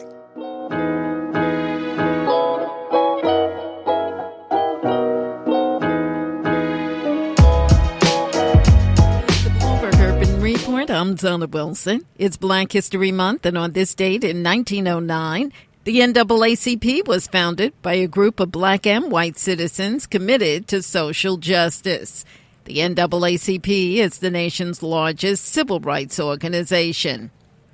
A spying scandal at Credit Suisse has led to the resignation of one of the world's most influential black execs, Tidjane Thione, who served as CEO of the investment banking firm since 2015. Thione's resignation comes due to revelations that the Swiss bank and financial services giant spied on two former execs. And three brothers from Louisville, Kentucky are planning to manufacture their own bourbon via their company called Bro Brothers Distillery. It will be the only black-owned distillery in the country and the first black-owned business of its kind in the state of Kentucky. That's your Bloomberg Urban Report. I'm Donna Wilson. Dear John, I was hoping it wouldn't come to this, but you've left me no choice. I'm leaving. Uncontrolled high blood pressure is really serious, and lately you seem to really not care. I've been there for you since day one, and I know you think I'm gonna keep ticking, but no, my friend, I can quit whenever I want. Why can't we get back to the good times, when we were more active and ate more healthy foods, and you checked on me every once in a while? Is that too much to ask? I don't want to leave, but unless you stop ignoring me, what else am I supposed to do? Remember, when I quit, you quit. Sincerely, your heart. Listen to your heart. Don't let it quit on you. Doing the minimum to control your high blood pressure isn't doing enough. High blood pressure can lead to a stroke, heart attack, or death. Get your blood pressure to a healthy range before it's too late. Find out how at heart.org/blood pressure. Check, change, control. A message from the American Heart Association, the American Stroke Association, and the Ad Council.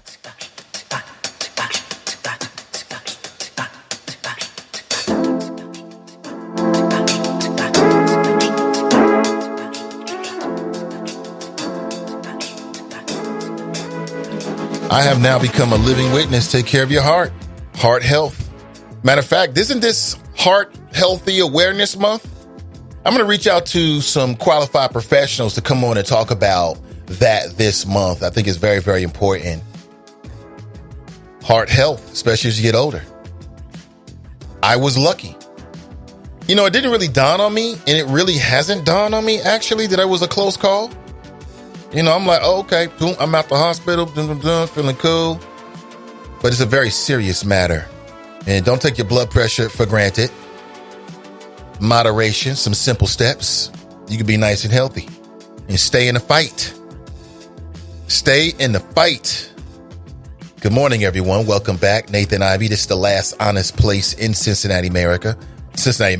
In Cincinnati media. Powered by the folks at Sin Digital Media, black-owned media. I want you to consider becoming a patron. Shout out to my patrons. Appreciate you. I've sent you all personalized messages. And every Monday I'm doing an exclusive show just for my patrons, among other things. Many perks to becoming a patron.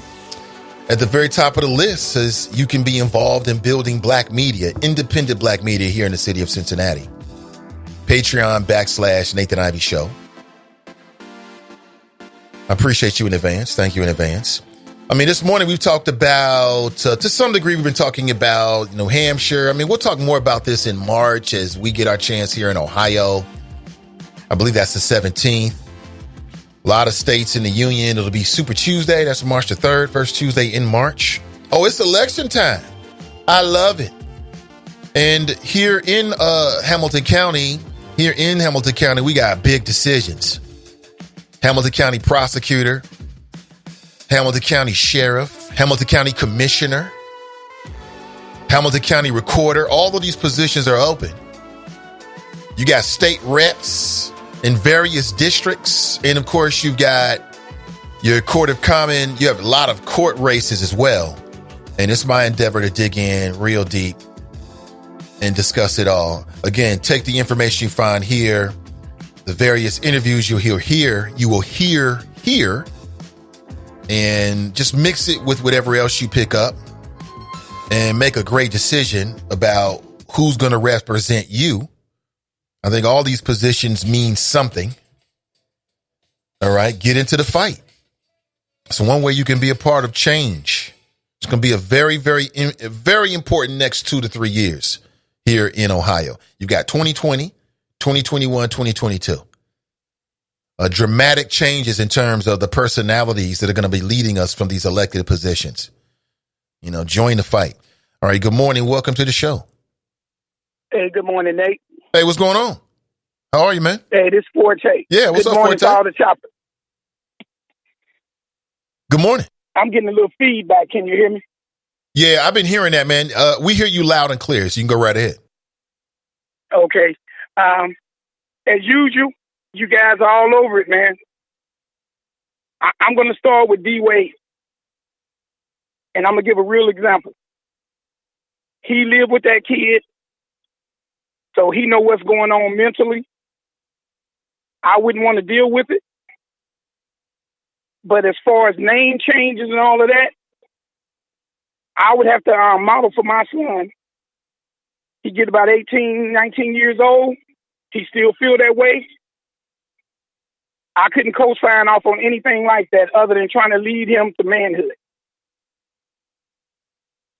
I'm going to leave it like that. My boy, 28. If he came to me right now and chose that lifestyle, I wouldn't like it, but I would still love him and accept it. That makes sense? Yes, it does. So when the kid commits a crime at 13, 14, 15 years old, he's going to be punished, but he's going to be punished as a kid. So how do we allow kids to make decisions like this? That's what parents are for. And as far as Bloomberg, I'm glad it's all coming out on him. I know people in New York, they talk to me about stop and frisk. I would never go to New York and subject myself to that. As a retired police officer, some people can't handle the power. So they see Nate and wifey walking down in Harlem, and all of a sudden this big black guy and this pretty black woman, I'm going to go enforce my power on him.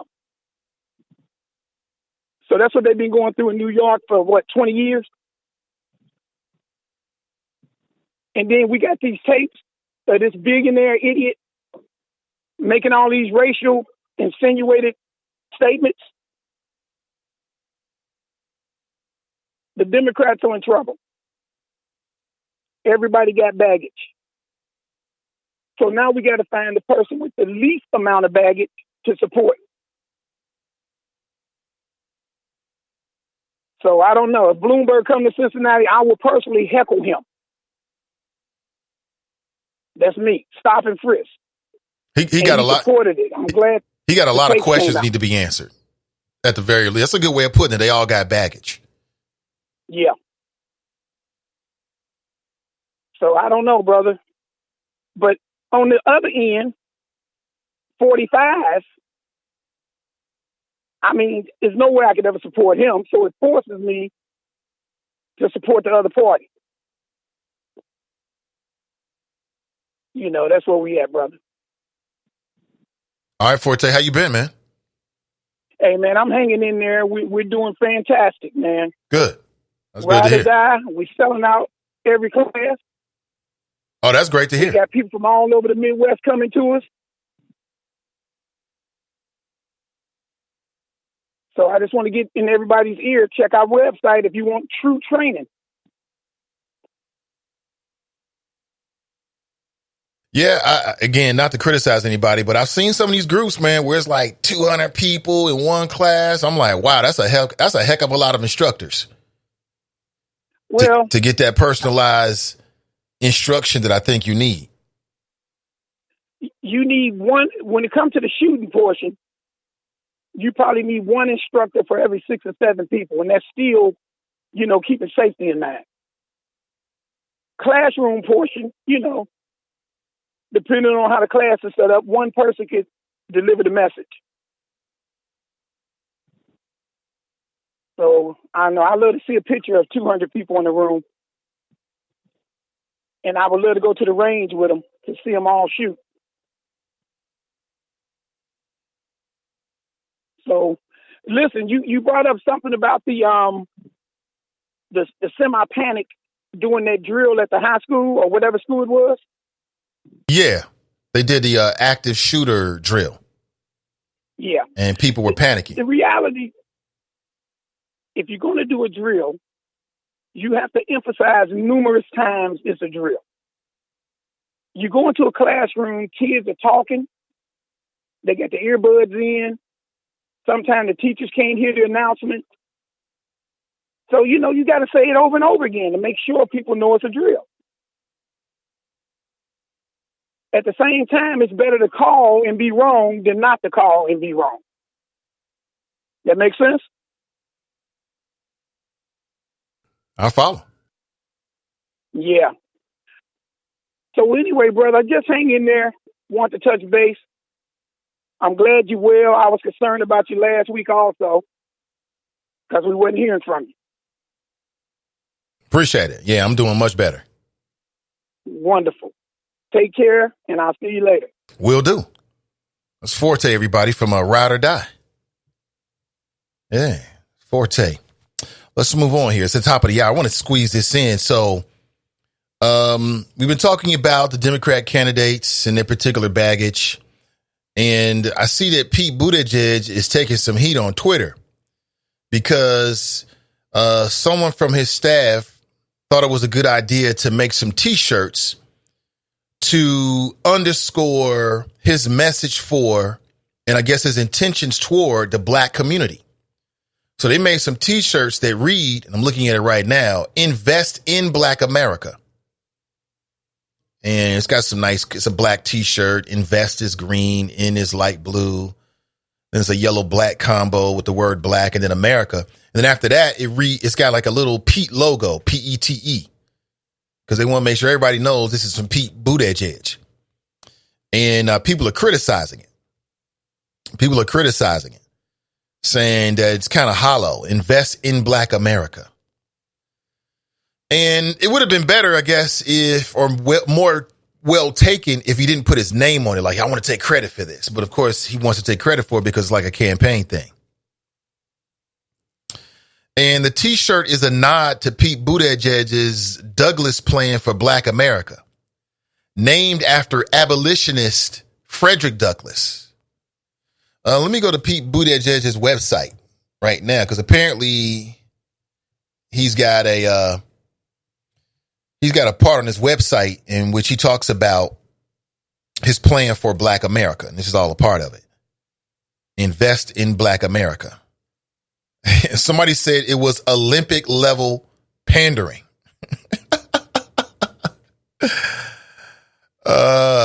Somebody writes, Pete Buttigieg is slinging $27 Invest in Black America T-shirts. Are the proceeds going to Black America, or are they going into fundraising for his campaign? I mean, I like the idea of Invest in Black America. It's all this way too broad to know exactly what that actually means. I mean, I like the concept of it, but I'm not really sure if that was the right delivery. But that's a part of the goal of his Douglas Plan, is to not ignore the specific histories and experiences that have impacted other communities of color in the United States. That's the whole part of it. So this is a part of his Douglas Plan.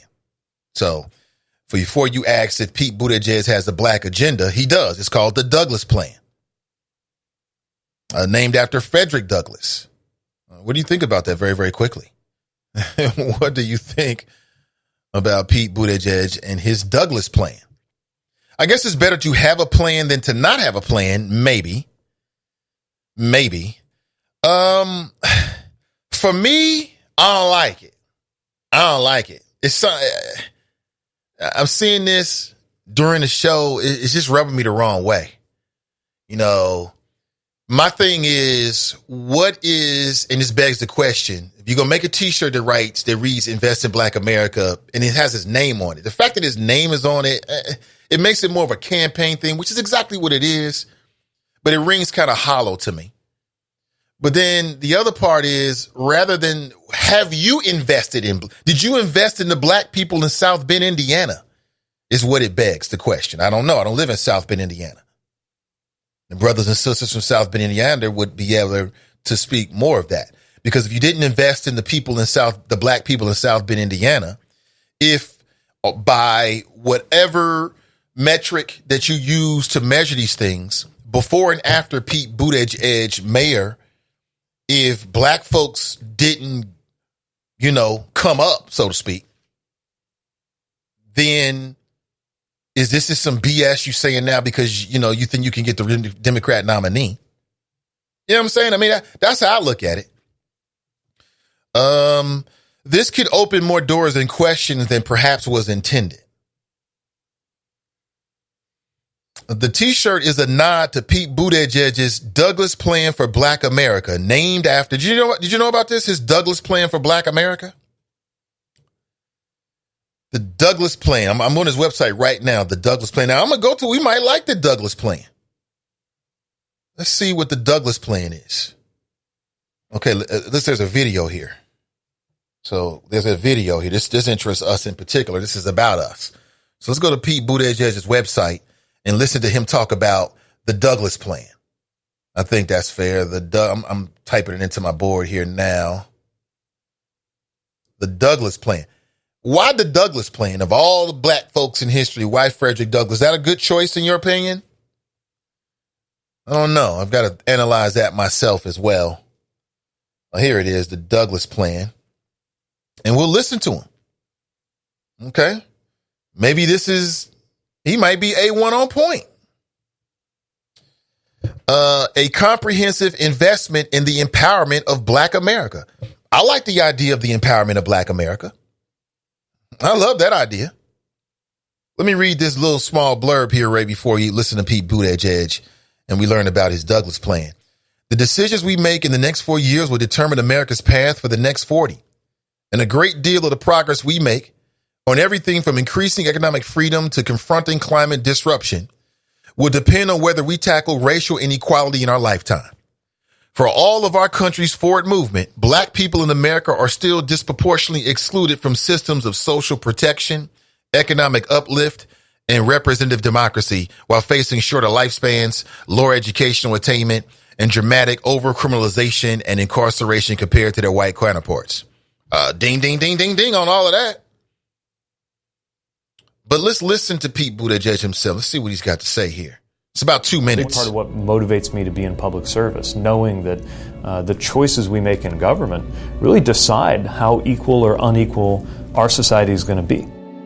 I'm Pete Buttigieg. I'm the mayor of South Bend, Indiana. So it's very clear that as a consequence of systemic racism, black Americans have been excluded from the growth and the opportunity that our nation has provided. Some of this goes back centuries, but a lot of it is a consequence of policies that took place within living memory.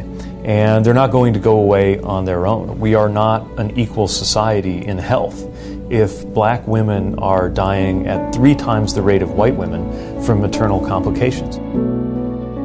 We do not have equality in our criminal justice system. If a black person is 4 times as likely to be arrested for marijuana possession as a white person. We're certainly not equal in our economy if household wealth... Hold on, that sounded a little weird. And it wasn't my board. It sounds like maybe they added that audio afterward, which, it is what it is. Maybe they say, you know what? Add another sentence. Let me play that one more time just to make sure it wasn't just my ears. It sounded very interesting. Let me play this again. Excluded from the growth and the opportunity that our nation has provided. Some of this goes back centuries, but a lot of it is a consequence of policies that took place within living memory. And they're not going to go away on their own. We are not an equal society in health if black women are dying at 3 times the rate of white women from maternal complications. We do not have equality in our criminal justice system. If a black person is 4 times as likely to be arrested for marijuana possession as a white person. We're certainly not equal in our economy if household wealth for black families is 1/7 of what it is for white families. We see this across every facet of American life. These inequalities were created intentionally by racist policies. Reversing them will also require us to act with intention. That's why I've put together the Douglas Plan. The Douglas Plan aims to provide the scale and scope that is necessary for true nationwide restorative justice. It means that a black entrepreneur can actually get access to the capital she needs to create not only prosperity for herself, but jobs for more people who've been excluded in the past. It's part of what it's going to take in order to make sure that black voters in black neighborhoods have the exact same access to the vote and to democratic power as people living in any other neighborhood. It's what we need in order to advance toward a world where a black driver and a white driver feel the exact same when they encounter a police car, and that their feeling is one of safety, not one of fear. James Baldwin said in 1963 that America was celebrating 100 years of emancipation 100 years too soon. Our generation can and must be the one to finally right the wrongs created by centuries of dehumanization and discrimination in this country. This is the time for all Americans to recognize that when black Americans experience true freedom and justice, every American is better off. We have developed a specific, concrete, ambitious plan that can make a tremendous difference. We've done it with huge amounts of participation and inclusion. We're always polishing it as we go, but as it stands right now, I'm proud of what we've built. And I want Americans to understand that this is not something that we can just wave our hands and say it's too hard or it's too big. We can do things right now to make a tremendous difference. The Douglas Plan shows the way toward what we could actually make happen in our time. So that's the Douglas Plan. I just posted a link. You can check it out for yourself once the show ends or if you decide to. But real quick, what do you think? What do you think? Is this his black agenda? Sounds like it. Sounds like it. I see there's some resistance inside that shop. Somebody writes, what did he do for Negroes in Indy? That's the number one question. That's going to be the number one question. It sounds good, but what you've done and now it could have been that, and I'll do my research so that I can be on point to as much as possible when it comes to all the candidates, including Mr. Buttigieg. But it could be that he was ambitious with a plan, but he just didn't have the allies to make it happen in South Bend. I don't know. Or it could be this is something brand new. Is it better that he has a Douglas plan than not have a Douglas plan? I mean, I would say it's probably better that he has a plan than not have a plan. But just real quick, based upon what you heard, I posted a link and it's lengthy. I mean, it's not the longest read in the world. It's lengthy. So that's the reason why he's got these T-shirts, Invest in Black America, because it goes along with the Douglas plan. So it's not just he's selling T-shirts and, he also is selling ideas. Okay. I'm not sure what the back of the T-shirt reads on it, but on the front it reads, Invest in Black America. I agree. I like the idea. Let me see. What else can I glean here? Nothing real quick. I'll definitely come back to this in the days and weeks that will follow as Ohio gets a chance in March to let our voices be heard in the Democrat primary. It won't be until March if you live in Ohio. See here. Just real quick. Let me read your thoughts here real quick. I'm reading backwards from the latest one. Terrence writes, the one point of statement, whether or not we agree with this plan, is that we must buy in and be involved. Our involvement and participation shapes policy. Angela writes, a failed plan is still a plan. Pamela writes, the music during Buttigieg's speech sucks. I hate when they try to play sappy music to tug at the heartstrings. Well, a couple of things I'll say about Buttigieg is that in terms of listening to and seeing him speak, he's very easy to listen to, which I think goes a long way. It's very easy. You can shut your eyes and just listen to his voice for whatever that means. In terms of his speeches, I think that he's very easy to listen to in a speech as well. I'm just judging that, not necessarily the uniqueness or the viability of his plan or anything like that. I think that goes a long way. Some of these people, like Amy Klobuchar, I can't stand to hear her voice. I'm going to be honest with you. There's something about her and her voice. It just, it's like nails on a chalkboard. Not with Pete Buttigieg. There's a very smooth flow to it, comfortability, command of what he's talking about. He comes across as authentic. He's got the authentic ability kind of thing going on, whatever that means. Let me see. Angela writes, conveniently announced during Black History Month. I don't know when he put this together. I don't know if it's just during Black History Month. I mean, the T-shirts coming out is just during Black History Month. And, you know, and you can argue from the other side, when's a better time, you know? But I feel you. You know, for the more cynical and the less resistance among us, I think there's some validity to that. I feel you. Tony writes, not only that, speaking as someone who came from Frederick Douglass Elementary, I'm getting tired of people pandering his good name for their own interest. If he were alive today, he probably beat some of these folks down later for Pete. Should Mayor Pete have used Frederick Douglass? That's a hit or a miss there, because I can see that going either way. You know, I can see, like, he didn't have to say it's the Douglass plan, but the rationale as to why he calls it the Douglass plan, in my opinion, is not that far. I mean, you can sell it. You know, you can sell that. That's going to be hit or miss depending on the person. Like, some people are going, oh, you going to call it Frederick Douglass? Oh, you pandering. And then other people, black and white, will be like, okay, all right, okay, great. You know, it just kind of depends on who you are. That's a hit or miss right there. Let's see here. The Douglass plan is bullshiggity. That's from Angela. Good morning to you. Tony writes, of course he's pandering for the black vote. He needs it. The only naker that's going to vote for him right now is Billy Porter. I'm going to go ahead and give you 3 ABs for that one. Let me see here. Somebody writes, nice try, Peter. TNT writes, why she is not doing better in polls is beyond me. I guess she is just too dry, like old white wheat bread, and dressed like Hillary, which can be a bad flashback. She is the only one who does not dismiss reparations. Amy Klobuchar, Biden, Bernie does it every time. She understands the need for criminal justice reform.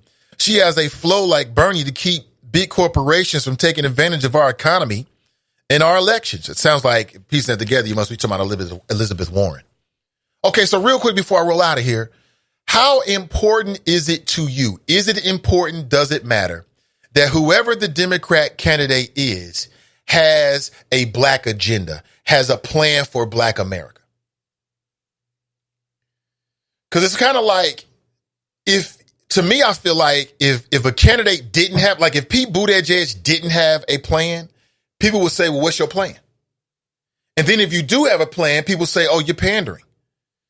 So, I mean, we have to make our mind up as to whether we want someone to craft policies, positions specifically for the black American experience or not. And then we'll all have to make our independent opinions about how we feel about them. We see Jesse writes, Dr. Umar gave him the name. Let me see. Angela writes, how trifling. Tracy writes, Nathan, did you hear about Bishop Cousins? I did hear about Bishop Cousins. Matter of fact, I heard about Bishop Cousins straight from a source that's really, really close to it. Matter of fact, she's supposed to give me a call this week. I don't know if she's listening or not. Yeah. Now I'm starting to remember. Things were a little bit fuzzy early in the week. Yeah, I did hear about Victor Cousins. He was escorted out by police, but there were no charges that were filed as I understand it. Am I wrong about that? Yeah, I did hear about that. And I don't know the details, but somebody very, very close to the situation hit me to it as soon as it happened. I'm like, word? I don't know, man. I mean, let's go to the phones. Good morning. Welcome to the show. Hey, what's going on, Nate? This is Terrence. How you doing today? Hey, what's up, Terrence? Good morning. I'm doing great. Welcome. Doing good. That's what's up. One thing I wanted to mention or say, whether they have a plan for reparations, whether it be this Frederick Douglass plan, one of the most important things that we need to understand about the legislative process is that we need also legislators that's going to vote for introduced legislation so that the funds can be appropriated for these causes. It's kind of the same thing that happened to us during the midterm during Obama. We got Obama in there.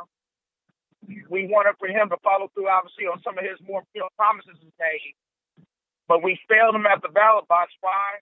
Because we took away a body of Congress that was necessary for those things to be legislated. Those funds have to be appropriated. And even in the case of a president doing it by executive order, it needs to be a veto-proof majority. And still they will have a problem with the funds because the power first belongs to Congress. Same concept that happens here in Ohio. If we want to have things legislated, policies that involve improving our lives, particularly reparations, we have to give the people the legislative power by our vote to obtain a majority in any body to ensure those funds are appropriated to support whatever plan we decide to sign up for and agree with. That's what I got. I appreciate it, brother. Appreciate you, man. That's Terrence Graxton. I agree. I can hear some feedback through his phone. Sorry about that. I'll try to fix it on my end. Not sure what that is. Yeah, man, Obama, we'll never know what Obama could have been. I mean, it's all water under the bridge. I guess that's the popular phrase. Or it's history now. I'll use that. I'm more familiar with that. It's history now that we can't go back. All we can do is learn from it. Angela writes, she said something I want to read here. She writes, we know what we need. How about listen and back those policies? I like that idea. Here on that. Listen, that is my time. The boss told me no more long ass shows, at least not for a short time, until I'm 1000%. So I can't do 3-4 hours like we did on Monday. We had a good time. So I've got to make my departure. Thank you for being here. Please like and share today's show. Consider becoming a patron for as little as $2 a day. $2 per month. You can help support independent black media in the greater Cincinnati/Hamilton County area and beyond. Thank you in advance. There are many perks of becoming a patron. Patreon.com/Nathan Ivy Show. Good morning to all my patrons. Thank you for your support. Appreciate you. Viva La Chapas. We'll talk real soon. And take care of yourself. Have a powerful Wednesday. And we'll talk real soon. Until next time, tomorrow at 8 a.m., I'm Nathan Ivy, and I'm out.